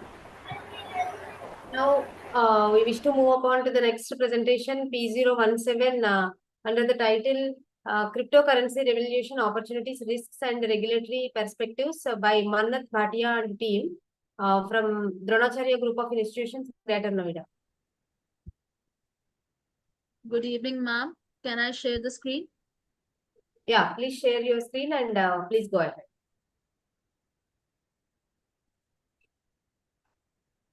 Ma'am, my screen is visible to you? Yes. Please make it crispy and somewhat faster. Yes, ma'am. Sure.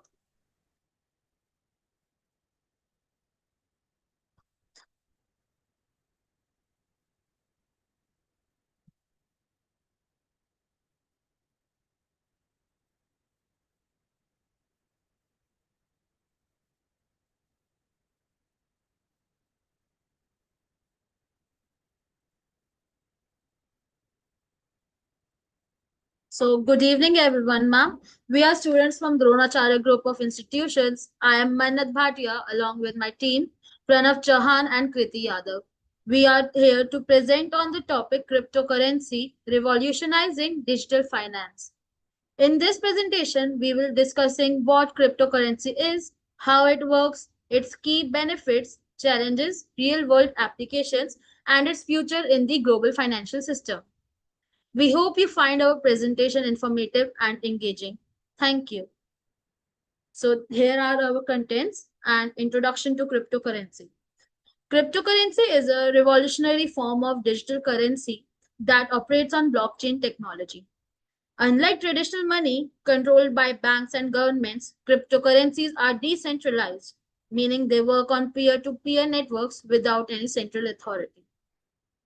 The first cryptocurrency, Bitcoin, was introduced in 2009 by an anonymous creator known as Satoshi Nakamoto.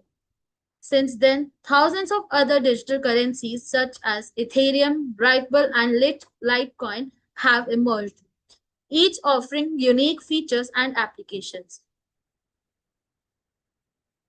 Now we will see the benefits of the cryptocurrency. Cryptocurrencies offer several advantages that make them an attractive alternative to traditional financial systems, like security and transparency, low transaction cost, fast and global transactions, financial freedom and accessibility, and investable opportunities. As you can see in our PPT, next we will study about the challenges and risk we can get in the cryptocurrency. While cryptocurrency offer many advantages, they also come with several challenges and risks that must be addressed for sustainable adoption. First is price volatility. Cryptocurrencies are highly volatile. Their values can rise or fall dramatically in short periods. Security threats.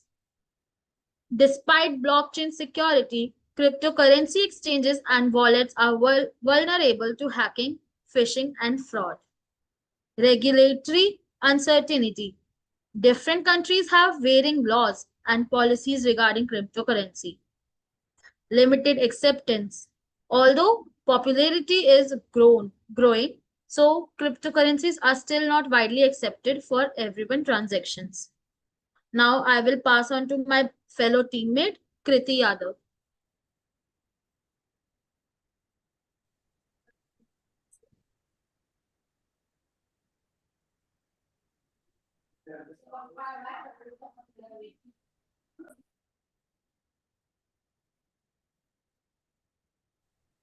Applications of cryptocurrencies are the first one is digital payments.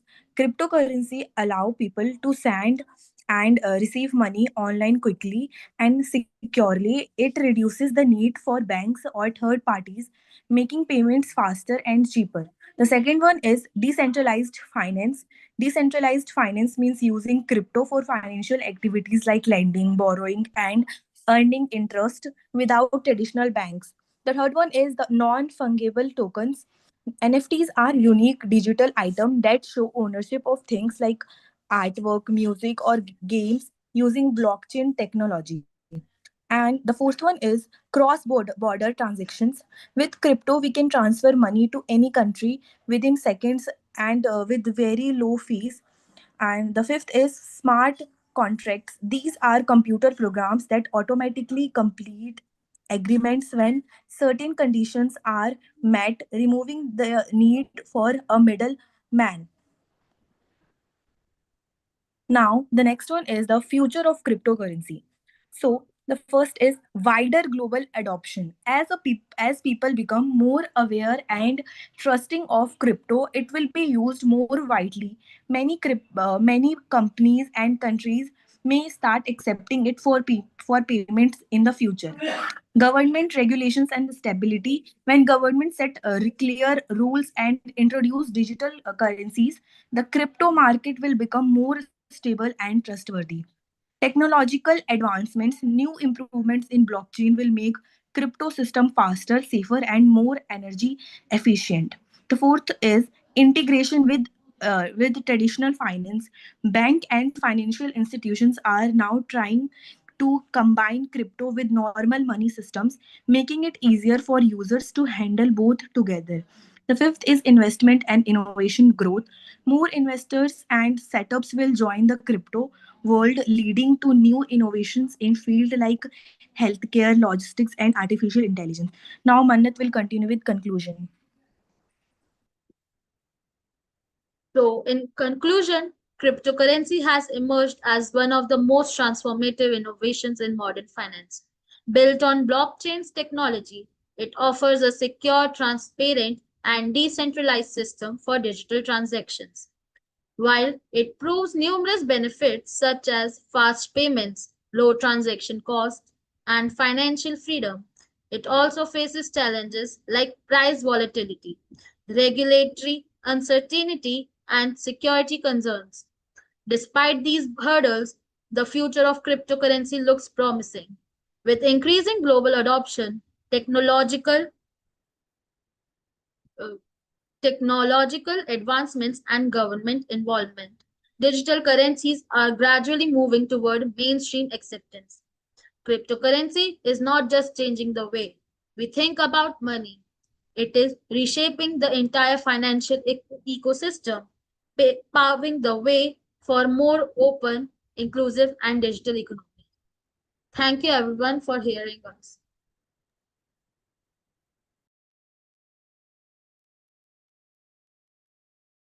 Thank you, Manat Bhatia and team, for your wonderful presentation, which is very useful to the present-day society regarding the cryptocurrency.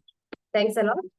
Now I wish to move upon the next presentation, P018, under the title Effectiveness of Structured Teaching Program on Knowledge Regarding Growth and Development of Children 0 to 5 years among rural mothers at selected village Vilupuram by Mrs. Kartiga, Nursing Tutor, ES College of Nursing, Chennai. Kartiga ma'am, are you available?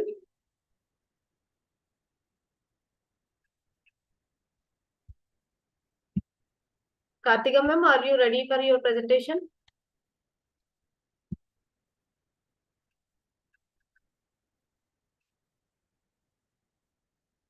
Okay, and I wish to announce one thing that we are unable to give one more chance for presentation if they are unavailable whenever the announcement has been done by us. Okay, so we wish to Yes, move. ma'am. Yeah, ma'am, please present your paper. Within 5 minutes, please conclude, ma'am. Okay, ma'am. Okay, ma'am. A pleasant good evening to one and all. Good evening, ma'am. Good evening, ma'am. Please share your screen, ma'am.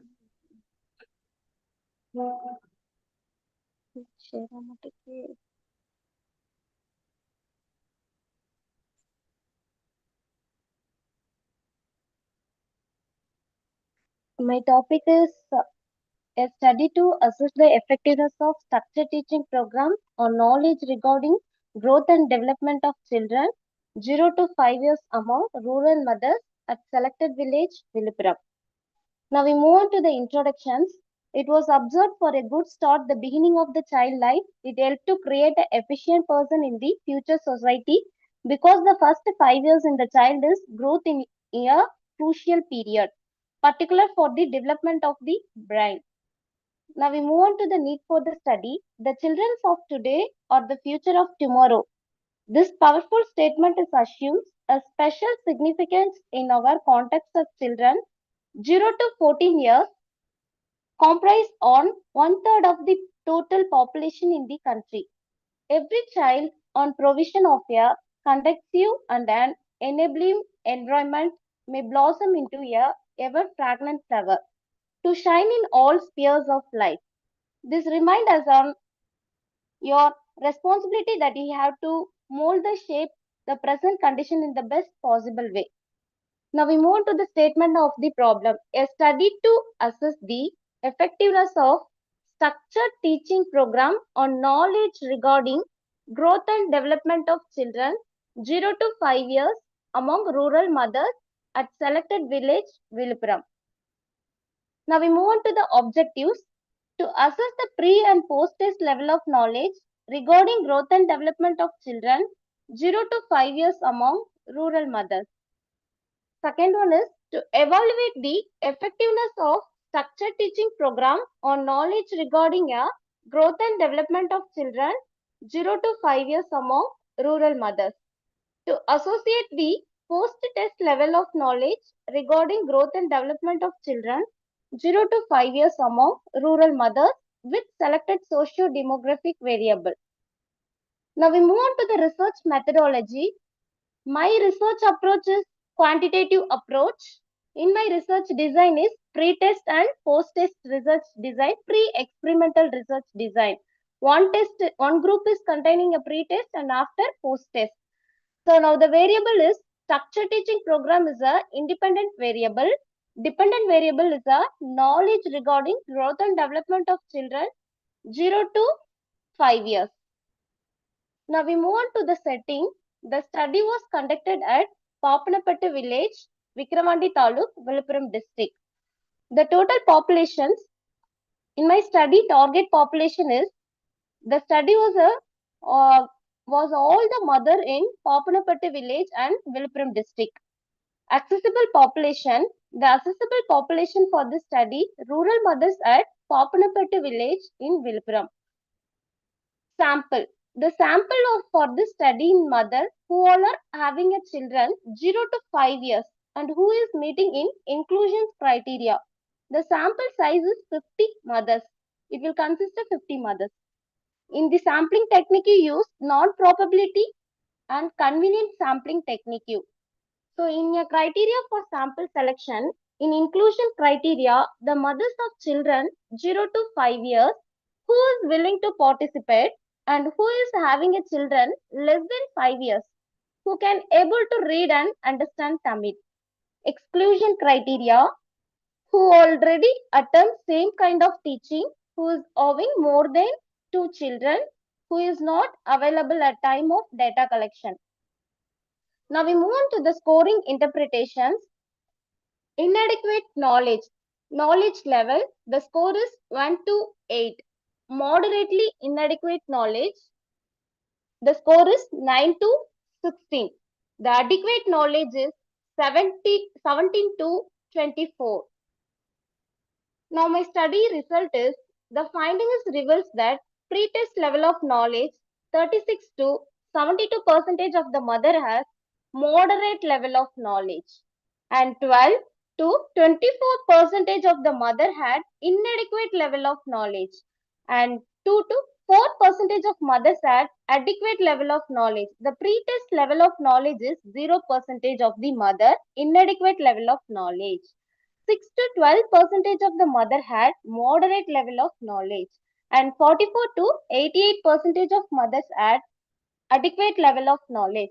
The child-pie test reveals there is no significant association between a post-test level of knowledge regarding growth and development of children 0 to 5 years with elected socio-demographic variable of age of the child, gender of the child, age of the mother, education of the mother, occupation of the mother, religion, the type of family, monthly income, and then dietary pattern of the child, health service utilized at P to 0. Above 0.05. The pretest mean was 10.22 with a standard deviation of 2.295 and post-test mean was 18.96 with a standard deviation of 2.250. The mean difference of pre and post-test is 8.74. The standard error is 0.4552. The t-value of 19.20 is a highly significant at p above 0.05. Now I conclude my study. The study is concluded with the optimized result, and the result or the study finding shows that post-test level of knowledge is better than the pre-test knowledge.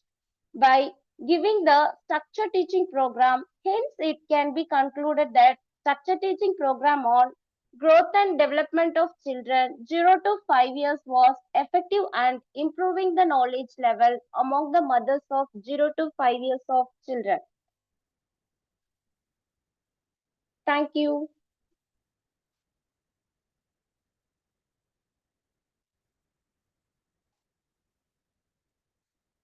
Thank you, ma'am, for your Thank wonderful you, ma'am. presentation. Anybody wish to interact with ma'am? Kartika, ma'am. Thank you, ma'am. Okay. So, next presenter is Miss Snega, nursing tutor, ES College of Nursing, Chennai, under the title The Visual Impairment of Elderly People Attending OP at Selected Primary Health Center, Pallavaram, Chengalpattu District. Snega, ma'am, available? Ma'am? Yes, ma'am. Good evening, ma'am. Am I audible? Yes, ma'am. Yes, ma'am. You're audible. Good Please evening. share your screen. Yes, ma'am. Ma'am.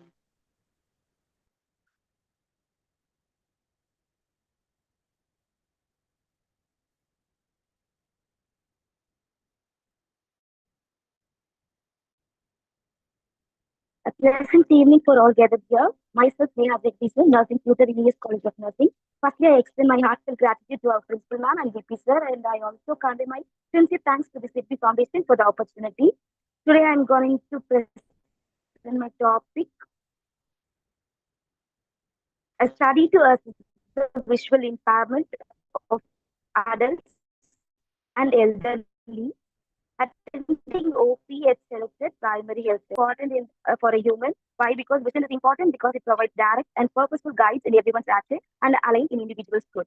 So, in visual impairment is vision loss, which is partially, that is any difficulties in visual vision, and completely maybe vision loss. The need for the study, the Vision 2020, the right to sight, are proposed by the World Health Organization, has told that 15 million cases of blindness globally were reduced. But recently, the World Health Organization reports that Universal Health Global Action Plan to 2014 to 2019 indicates that many people with visual impairment were still undetected and untreated. This was the need of my study, ma'am. World Sight Day October 12. On the process of World Sight Day is an annual day of awareness held in October 12th. To focus attention on blindness and visual impairment, it is coordinated by International Agency of this Vision 2020, the right to sight. They have created an awareness for the people's objectives of the study. There are three objectives. Firstly, the first objective of the study was to assess the demographical variable of the adults. The second objective of the study was to assess the level of visual impairment among adults who were selected. And my third objective is to study the association of the levels of visual impairment with the selected demographic variable data. According to my research methodology, firstly, it is a quantitative research approach. And about the research design, descriptive research design was used in the study. Setting of the study, adults who were attending OP at PhD and elder people who were attending OP at the primary health center, Pallavaram, were chosen as the setting for the study. Population, it includes all the adults who are attending OP in the Pallavaram Primary Health Center. And the accessible populations were included individuals with age group of 40 to 60 years who were attending OP at Primary Health Center, Pallavaram. Sample, the older adults and the elderly who are fulfilling the inclusive criteria would considered as a sample. And sample size, my study I have taken 60 older adults as a sample size. Sampling technique, I have used convenient sampling technique as a sampling technique method. Criteria for sample selection includes both inclusion criteria and exclusion criteria. Firstly, in inclusion criteria, adults aged between 40 to 60 years who are known English and Tamil, adults in the study were chosen as inclusion criteria. As exclusion criteria, there are two things. One is who are not willing to participate and who has undergone recent eye surgery because we can get the false results. Next, I'm moving on to development and description of tool. I have a modified scoring Snellen-Chart score, which consists of three categories. First one is poor, which is 20 by 140 and 20 by 120. Second one is better, which scores 20 by 100 and 20 by 80. And third one is good, which scores 20 by 60, 20 by 40, and 20 by 20. As ethical consideration, I have that informed consent were obtained from the samples prior to the test, and also confidentiality was maintained. Permission from the concerned PHC authorities were also obtained from the primary health center to conduct the study. Next, I'm moving on to data analysis and interpretation. In this chapter, I have three sections to discuss. Organization of the data. First section is demographic variable of adults. Second section is as is the level of visual impairment, and section 3 is the association between the level of visual impairment with selected demographic variables. And these were my results of the study, that is the frequency and percentage distribution of samples according to their demographic variable. Firstly, first demographic variable was age, and in my study, I have three different categories of age: 18 to 30 years, 31 to 40 years, and 46 to 60 years of age group. And sex of the client, which is male and female. Previous use of specs who were using and not using were included in this study. And next demographic variable is monthly income.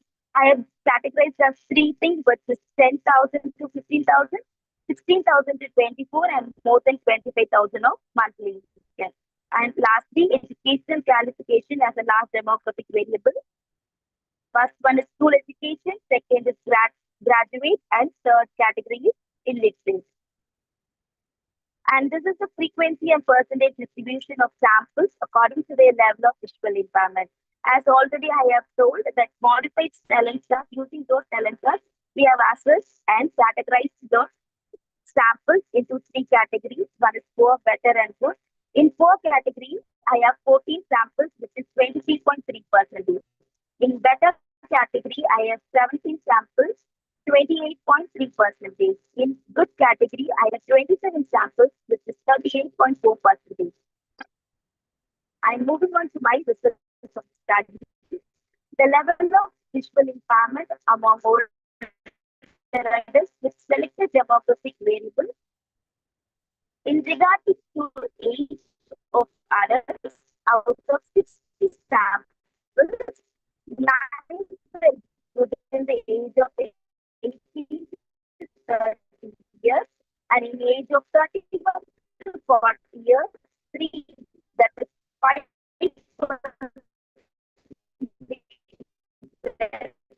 were 7 samples, that is 12% were normal, 6 samples that is 30% were good. In the age of 46 years, 11 samples is focal, that is 20% normal, and 3% were good. 3% were poor, 1% 2% were normal, and 15% were good in male. And in 40, that is 23% were normal, and 20, that is 47% were good in spectacles. Out of 60 samples, 4 found, that is 7% were poor, 2, that is 3% were normal in using specs, and using non-specs, 9 people having 50% of poor. Could you please come to the conclusion? Ma'am, sorry to disturb you. Please come to the conclusion. Okay. As a conclusion part, according to my 3 objectives, my first objective is the study to what to access the demographic variable in the study. 31 to 40 years of age. 47 people have majority of my life. In regard to the sex, female, 80% were majority people, and according to not using sex, 80% were majority people who have undergone this study. In regarding to education qualification, 60% was school education, and according to my research, 10 to 15,000 people were categorized. And second, my second objective was to with the level of among adults in this posting as already I have told posting that is 23.3% was 20% normal and 48% and then the third perspective that is association with the level of physical impairment and self-perceiving between gender and partner. Thank you.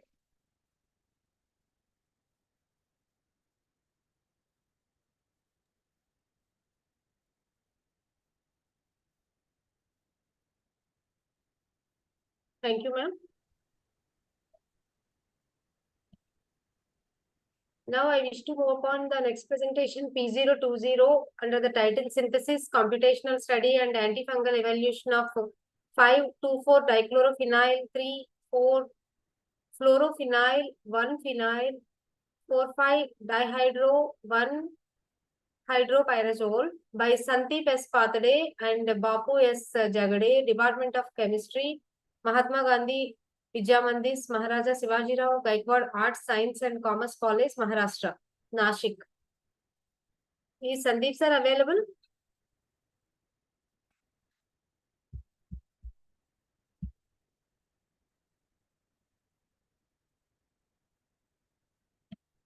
Okay. We are moving to the next presentation P021, study on lichen diversity of selected places of Pachmahili forest by Mr. Dharmveer A. Chauhan, PG Department of Microbiology, Lakshminarayan Innovation Technology University, Nagpur. Dharmveer Yes, sir, are you available? Yes, ma'am. I am here to present. Okay. Yeah, please. And I request Haridas ma'am and Haridas sir and Manu Kumari ma'am, your presentations will be after this presentation. Please be ready. Yes, ma'am. Okay. So, respected jury and all dear participants, I am here to present my research entitled Study on Lichen Diversity on Selected Places of Pachmadi Forest in today's third international conference on multidisciplinary innovative research in technology and management 2025. I am the research scholar from PG Department of Microbiology, Lakshminarayan Innovation and Technological University, Nagpur. And my PhD topic is on evaluation of antimicrobial potential of lichen against uropathogenic bacterial isolates. And from my PhD research work, I here going to present a small segment on lichen diversity from Pachmadi forest. Lichens are the symbiotic association of the fungi and the algae, and they are widely distributed on living as well as the non-living objects. And these organisms are generally, they having the diverse requirement for the water. They are pure hydric in nature. And due to that reason, they are normally present on the surfaces of different plants. They are also found on the rocks as well as soil surfaces. And these lichens, they are preferring the different kinds of the habitats. And based upon the habitats, they found on different morphological shapes. Based on the morphological features of the lichens, lichens are majorly divided into three major categories, such as crustose, foliose, and the fructose. And some of the lichens, they are having the dimorphic characteristics. Based upon the habitat, the lichens are categorized into several classes. The lichens which are found on the rocks or the stones, they are called as a sexicolous. Which are found on the tree bark, they are called as a corticolous. The lichens which are habitating on the soil, they are called as a terricolous. As well as some of the lichens, they are found on the twigs of the plant, they are called as a ramiculous. and different kinds of the other classifications, their categorization parameters are there, and based on that, the lichens are also divided into several categories. The lichens having the enormous applications in various aspects. And one of the major importance of the lichens in the formulations of the medicines, such as in the formulations of the medicines of the UTI infections. These lichens, when we talk about the lichen diversity in the India, as per the previous reports which were reported in several journals, about 2,305 species of the lichens, they were belonging to 305 genera and 74 families. They are distributed through again different geographical areas of the India. And these particular different lichen species, they are also ethnobotanically important. When we talk about the morphology of the lichens, as mentioned earlier, they are the symbiotic associations of the algae as well as the fungi. And due to that reason, they are in their thalli, there is a presence of the algal as well as the fungal cell and the major component of the fungi. When it is associated with the substratum of the plant as well as the inanimate objects such as rock or the soil, it majorly having the 4 layers. Uppermost layer, which is called as upper cortex, followed by which is majorly containing the fungal segment, which is beneath the upper surface there is a algal layer. Beneath that there is a medulla, and below the medulla region there is a lower cortex, and the rhizine part, which is a central part, and this part is responsible for association of the lichens to the different substratums. So these were the 5 major component of the lichen thalli. I now talk with the research objective. Actually, in my PhD research work, I have to collect some lichens before their extraction and checking their antimicrobial potential against the multi-drug resistant antibiotic resistant uropathogenic bacteria. So in this particular part, I having the objective to collect lichen samples from the Pachmari forest, Madhya Pradesh, India. And these collected samples needed to be identified. So sample collection and sample identification, these are the 2 core objectives of this research work. For lichen identification, I initially, before identification, I conducted 2 field studies in the Pachmadi forest. One is during the January 2024, and one is on March 2025. During this first field studies, I collected 59 lichen specimens from the different locations of the Pachmari forest, and these collected samples were then preserved in the herbarium. And after preservation, these samples were subjected to identification based on their morphological characters, anatomical characters, as well as some chemical tests. And after these all tests, these particular lichen samples we identified. These are some of the pictorial presentations showing the sample collection on the Pachmadi forest. The collected lichen samples, they were from the different locations from the Pachmadi forest, such as Chota Mahadev region is there, Bakatchar place is there, then the Bansi Vihar place is there, Patthar Chata place, then Patthar Chata stream region,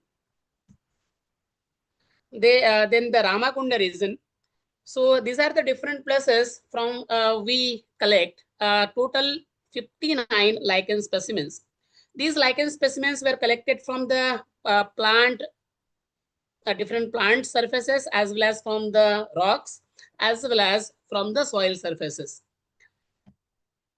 When we subject this particular lichen specimen for the identification, The lichen 10, they are belonging to the crustose type. And when we subject the chemical test, it generally giving the positive potassium hydroxide test. And based on their morphological characters, such as they are found in the dry regions, they generally these lichens are generally belonging to the crustose type. And with the previous kind of the reportings, this particular lichen 10 is identified as a leproplaza chrysodata. And this particular lichen is belonging to the family uh,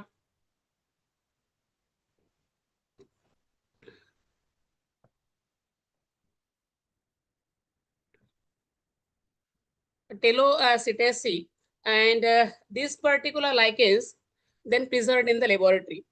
Similar kind of on the basis of similar kind of test, I also identify the rest of the 58 lichen species, and based on this particular characteristics, I identify all the lichen specimens.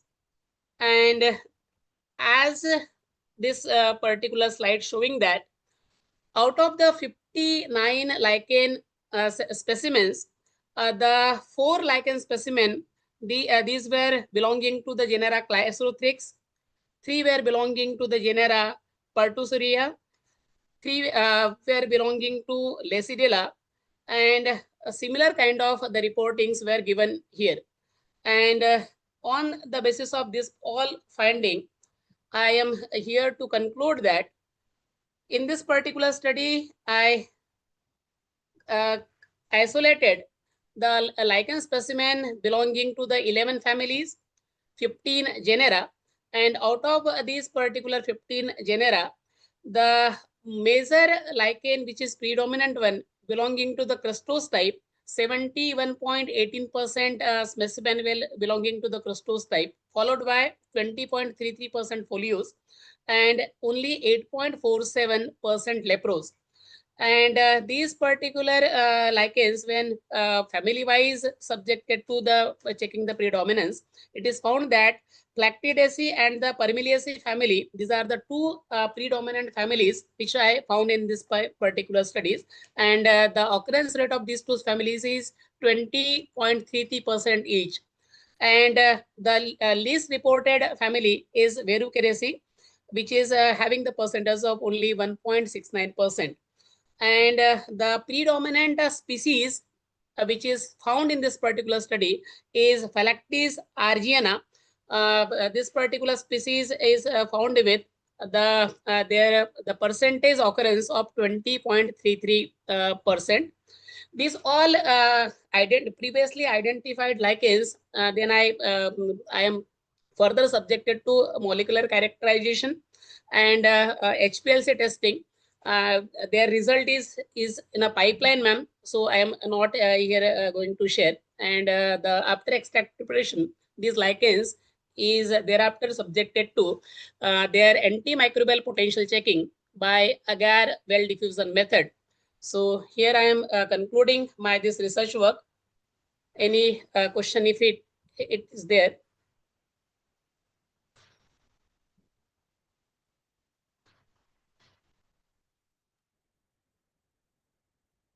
Thank you, ma'am, for your wonderful presentation. Any questions from audience side? Okay. Thank you, ma'am. Thank you, ma'am. Thank you so much. Next, I wish to move upon the next presentation 022, codependency and level of depression among caregivers of alcoholic in selected de-addiction centers, Villupuram, by Miss Varalakshmi, ma'am. Nursing tutor, ES College of Nursing, Chennai. Varalakshmi, ma'am, are you able to present your paper? Yes, ma'am. Yes, ma'am. Yeah, please go ahead. Yes. Just make it crispy, ma'am. Please conclude within 5 minutes. Yes, ma'am. Good evening, ma'am. Thank you for giving me this opportunity to Sidvi Foundation and our principal, ma'am, and vice principal, sir. The title of the study is Assess the Co-Dependency and Level of Depression Among the Caregiver of Alcoholics in Selected De-Addiction Center in Viluppuram. The introduction: alcoholism is a chronic relapsing disorder characterized by compulsive alcohol use, loss of control over intake, and the negative emotional state where not using. It is not only an individual disease but also a family illness that deeply affects the emotional, psychological, and social well-being of those close to the alcoholic.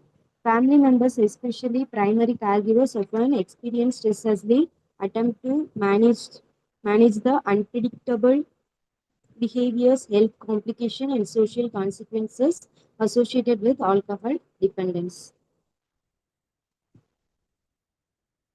The research problem is a study to assess the codependency and level of depression among caregivers of alcoholics in selected de-addiction center in Viluppuram. The aim of study was to combat with codependency and level of depression among caregivers of alcoholics by preparing and distributing guidelines for prevention of codependency and depression. And objectives: to assess the level of depression among caregivers of alcoholics, to assess the level of codependency among caregiver of alcoholics, to ascertain the correlation between codependency and depression among caregiver of alcoholics, to determine the associated of codependency and depression among caregivers of alcoholics with selected socio-demographic variables, to prepare and distribute guidelines on prevention of codependency and depression among caregivers of alcoholics.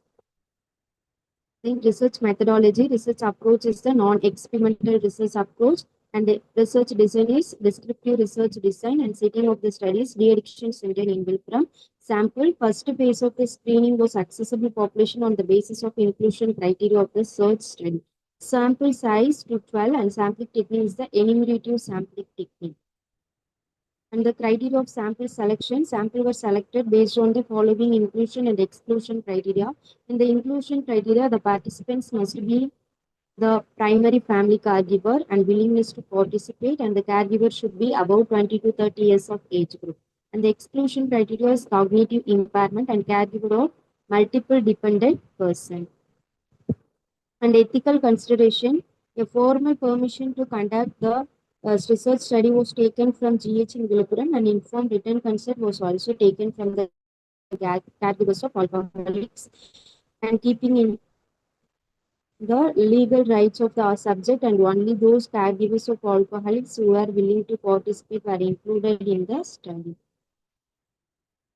Then data analysis objective: to assess the level of depression among wives of alcoholics. The analysis of data regarding level of depression among wives of alcoholics revealed that out of 212 wives of alcoholics, majority of subjects were found as suffering with a mild 32.1% to moderate 30.7% level of depression, and nearly 1/4, 24.1% of wives of alcoholics had no sign of depression. Very few were the with severe depression level, 13.2%.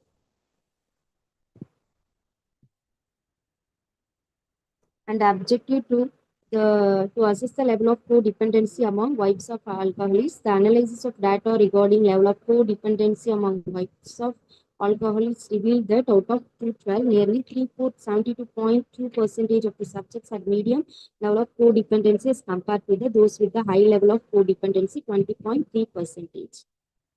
To ascertain the correlation between the codependency and depression among wives of alcoholics, the analysis of data regarding the relationship between the codependency and depression revealed that coefficient and the correlation was found to the positive, and it was statistically significant at p more than 0.001.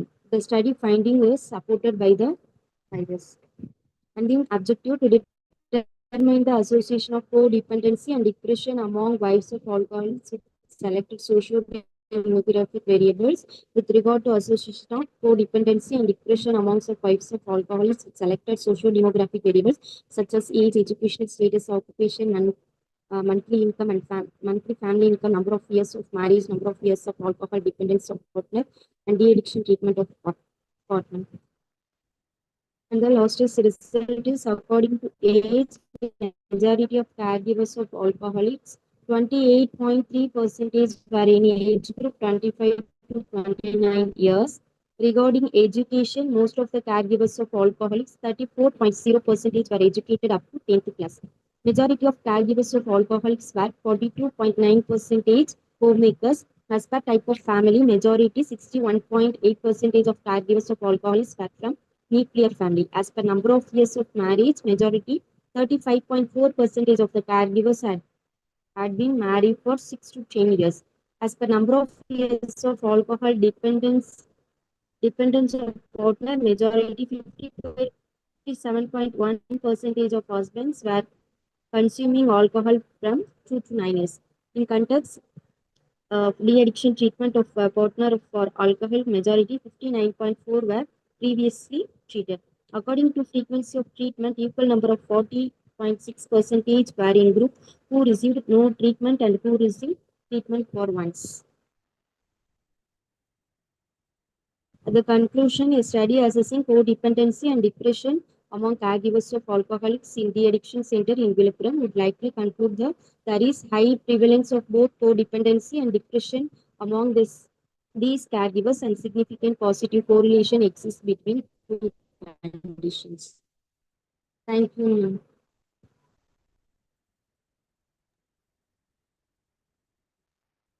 Thank you, ma'am. Thank you so much for your wonderful presentation. Now I request the next presentation will be P024 under the title Premium Accuracy and Indemnity Impact on Global Crop Insurance, a bibliometric analysis by Mrs. Manu Kumari MS, research scholar, Nette University, Udupi, Karnataka. Yes, ma'am. Please go ahead, ma'am.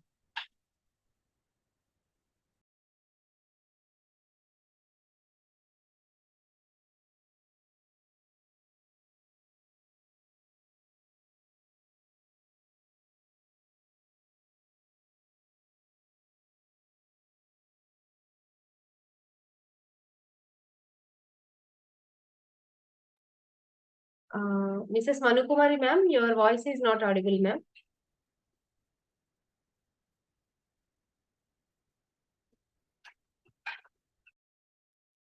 You are in mute condition, ma'am.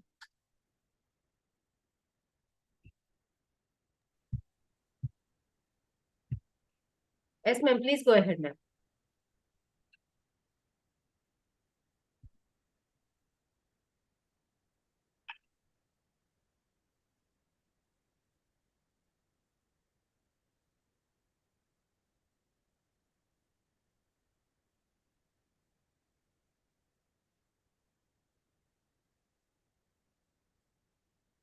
Manu, ma'am, your voice is not at all audible, ma'am.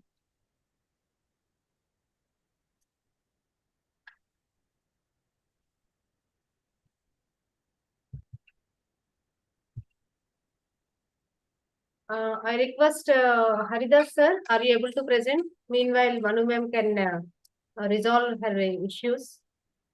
Sure, ma'am. Yeah, please make your presentation.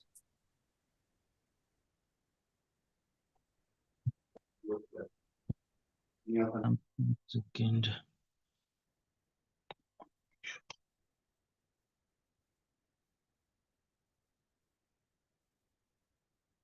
I'm 2 minutes, ma'am. The laptop is.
Haridas sir, are you able to present, sir?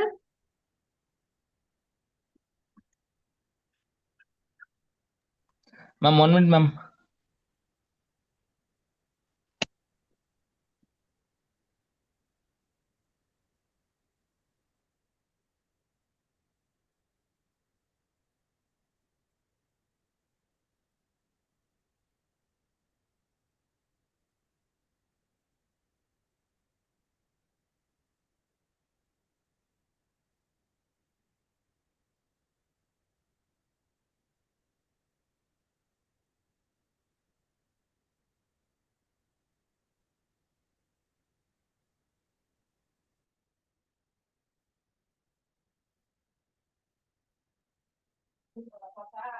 அப்புறம் இது பண்ணிருக்கோம்.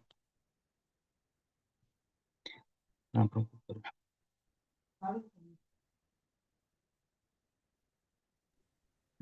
Okay, meanwhile, try to resolve your issue, sir. We will go ahead with our award ceremony.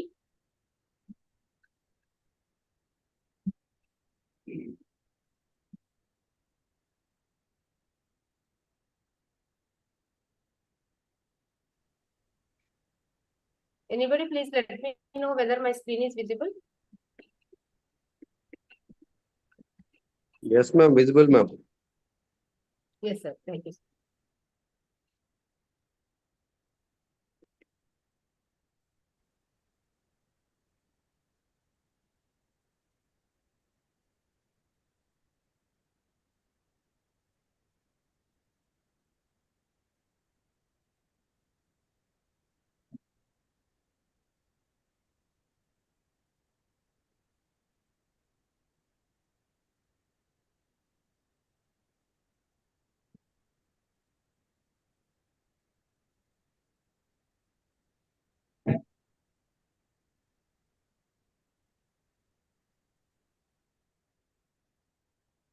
Okay, as a part of award ceremony on the eve of Rashtriya Ekta Divas, National Unity Day, we had proposed and planned to honor some of the researchers and academicians with their contributions towards academics and research on the name of EKTA to 2025. This has been celebrated in 2023 also and 2024 also. And this year also we had planned, so that this is the third EKTA under Sidvi Foundation. So in this juncture, I am very happy to announce Young Professional Development Award to Dr. Naga Aparna ma'am. Congratulations, ma'am, Dr. Naga Aparna ma'am, under the category of Young Professional Development Award. Ma'am is Associate Professor, Department of Pharmaceutics, G. Pullareddy College of Pharmacy, Mehdipatnam, Hyderabad. Congratulations, ma'am. The next award goes to Mrs. Anbarasi, belongs to ES College of Nursing, Chennai, under the category of Excellence in Student Support. Congratulations, Anbarasi ma'am, for your wonderful contribution towards the academics and research in getting this Excellence in Student Support award. The coming to next award goes to Dr. Sylvia Grace under the category of Innovations in Green Practices Award. Congratulations, Dr. Sylvia ma'am. If you are there in the meeting, please speak a few words regarding your achievement. Thank you so much, ma'am, for this beautiful opportunity. When I applied, I thought what will be the screening process and everything else. Thank you so much for all these efforts that you have taken and portraying and giving us a recognition in this forum. Regarding my experience, I have been sessions for the past 10 years, from my PhD till my postdoctorate. So I take this opportunity in people who are here live today to come up more in green innovations, because that is going to be the future of our India. So I wish the committee and everybody a grand success and a future endeavors be a blessed one throughout. Thank you so much, ma'am. This is what the jury and including me also admired, ma'am. Being a software engineer, like Department of Computer Science and Engineering, you belongs. You had applied entirely different. This is what the need of our today, the multidisciplinary and multidimensional era and nature of the both students and teaching fraternity. So congratulations once again. You had done a wonderful job, ma'am. And by getting this Innovations in Green Practices Award, I wish many more emoluments and many more feathers need to be come into your crown in future. Thank you so much, ma'am. Thank you.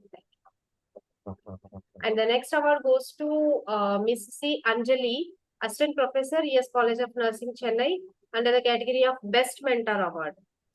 Anjal ma'am, congratulations, as you are the best mentor to your students. Congratulations once again. If you are there, you please speak a few words, ma'am. Okay. So next award goes to Dr. Pranav Sonawal sir, under the category of Young Researchers. This award goes to you, sir, because of your innumerable and countless efforts towards research and academics. I know you very well since last 3 to 4 years. Dr. Pramod Subhash Sonaware, sir, Assistant Professor, Department of Zoology from Nashik, Maharashtra. Congratulations, sir, for getting Young Researchers Award.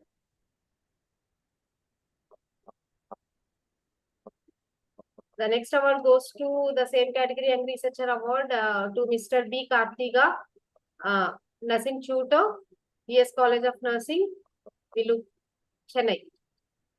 Congratulations, Kartiga ma'am, and for your wonderful presentation also. The next award goes to, under the same category, Young Researcher Award to Miss R.T. B. Pradhan. Ma'am is Assistant Professor, Department of Microbiology from Gujarat. Congratulations, Dr. Aarti ma'am. If you are there in the meeting, please speak a few words, ma'am.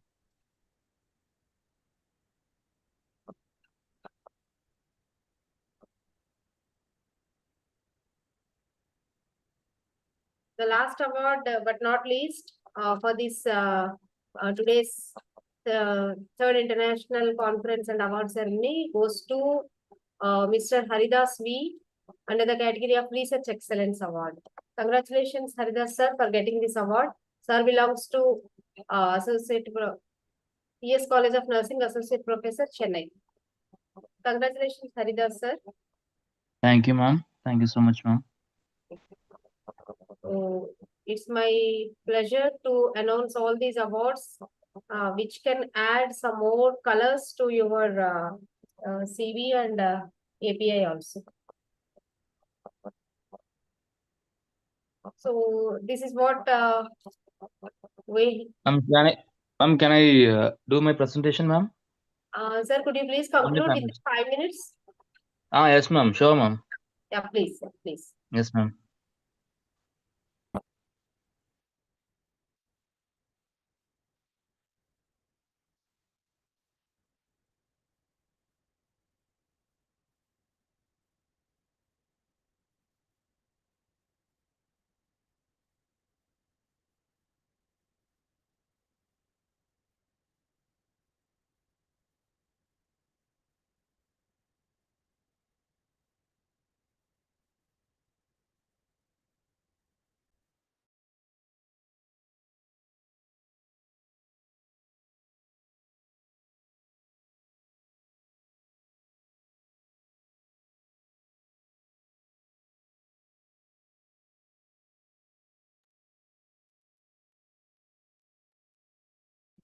A very good evening to all of gathered here, and I take this opportunity to show my gratitude to our management and our beloved principal ma'am and vice principal sir, and thanks to Sidvi Foundation to present a paper on this international conference.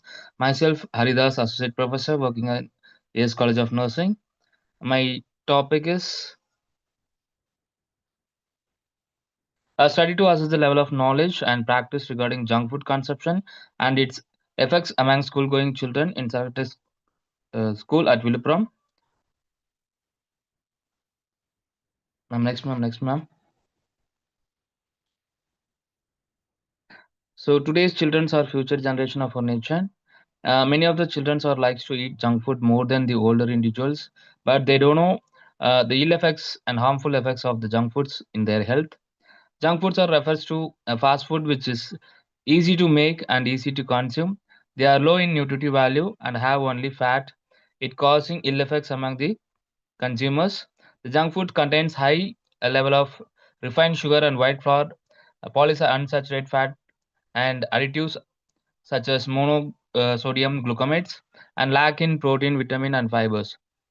Junk foods are popular because of simplicity of manufacturing time, consumption, and their taste, and it is having the long life shelf. It no need of refrigerations.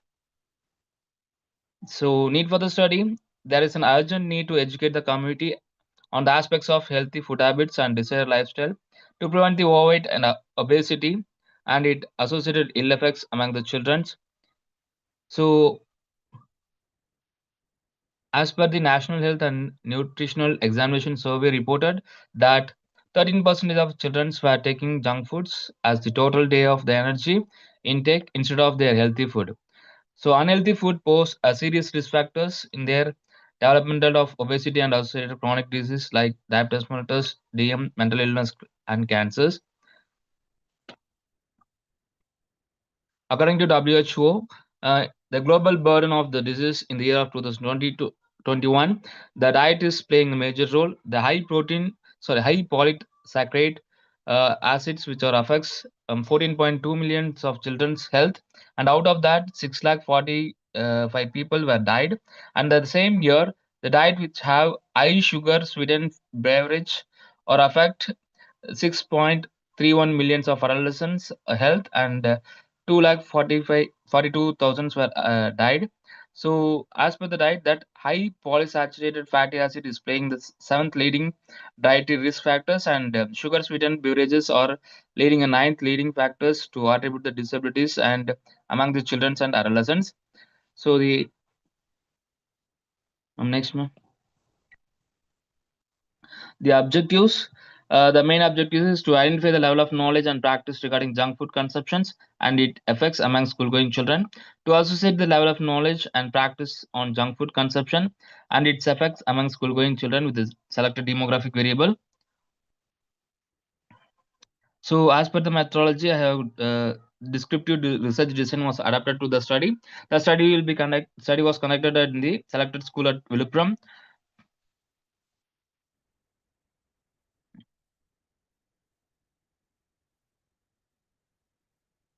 Population, school-going children in the selected schools with the age group of 9 to 13 years. The sample size is 150 were included in the studies, and purposive sampling technique was adapted for the studies, and the data collections through interview method. Data was collected and analysis, descriptive inferential statistics, and chi-square correlation coefficients were used. Into the next. So regarding the description of the tools, the part A consists of demographic variable and part B it is a structured question. Structured question based on the knowledge and ill effects of junk foods, and structured practice checklist on consuming of junk foods with the 5-point Likert scale.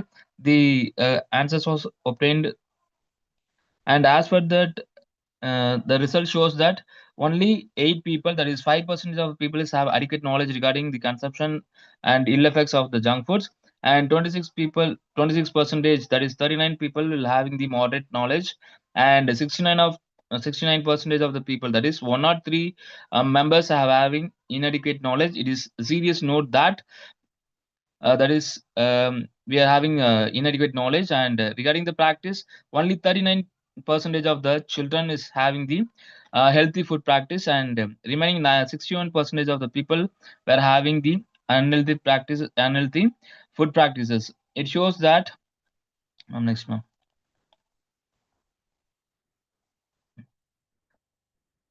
So the result shows that that is having the low knowledge in the consumption and of food health, and it shows a positive attitude towards the junk food. And also, the half of the children were having the highest consumption of junk foods. So it shows a serious note about we want to promote the students regarding junk food, and it may decreases the junk food consumption recommended for the people who have education and those things. Thank you, ma'am. Thank you so much.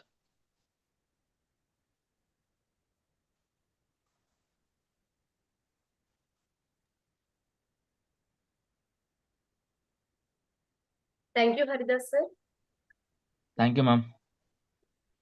I request Bharatjyoti ma'am to please move upon for the vote of thanks.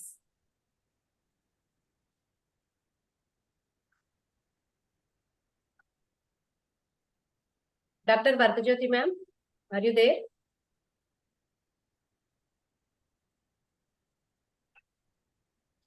Yes, ma'am, I'm here.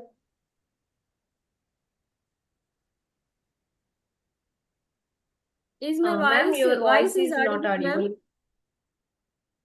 Yeah, now it is okay, ma'am. Please go ahead. Now it is okay, ma'am? Yes, ma'am. Please go ahead. Yeah.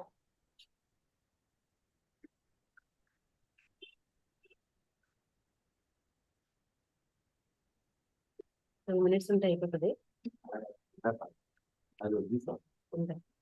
ఒకసారి అలా వెళ్ళి చూడండి పాలు ఒకసారి చూడండి.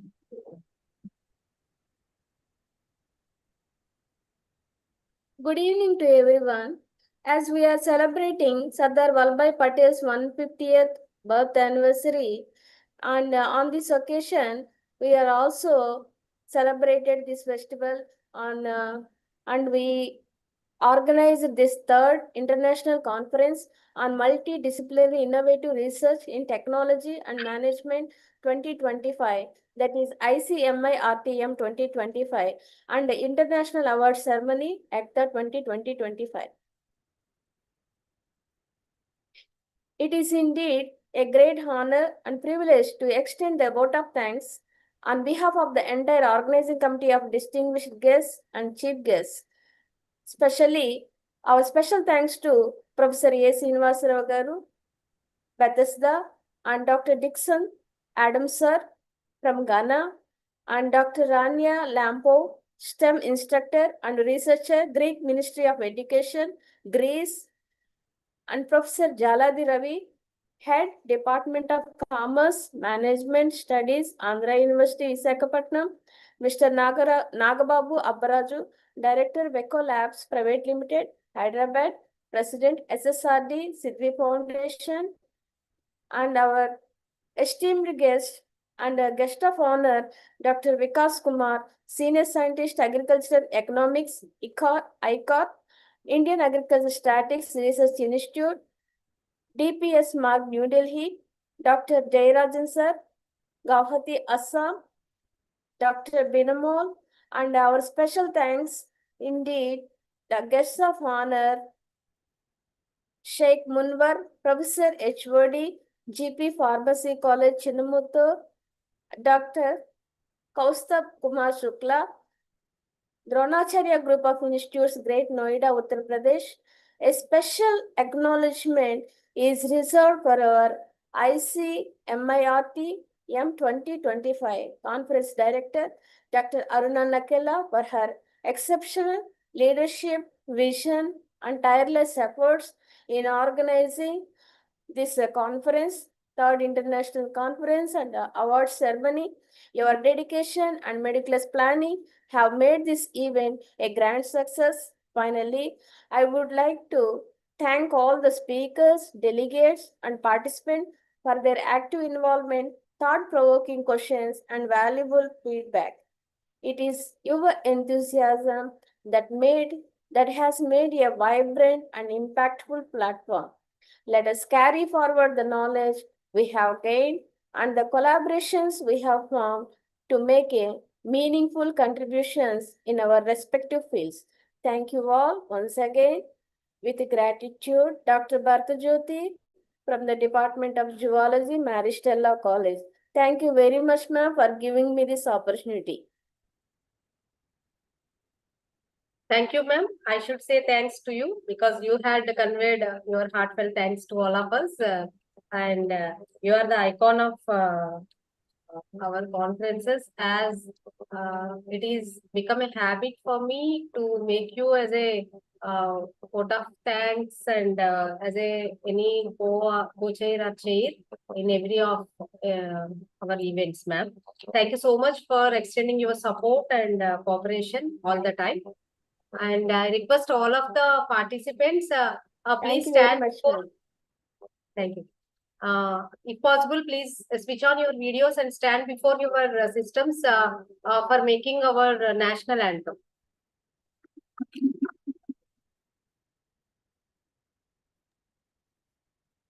I request, please, all of you join your tones for singing our national anthem. Jana Gana Mana अधिनायक जय हे भारत भाग्य पंजाब सिंधु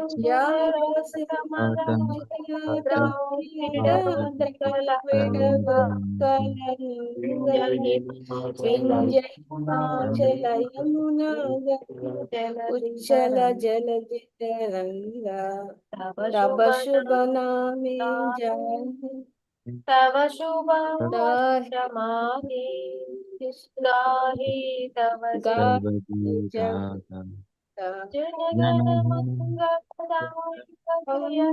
भारत जय हे जय हे जय हे जय जय जय जय हे. Thank you, one and all. Officially, I am concluding this meeting now. Thank you very much, ma'am. Thank you.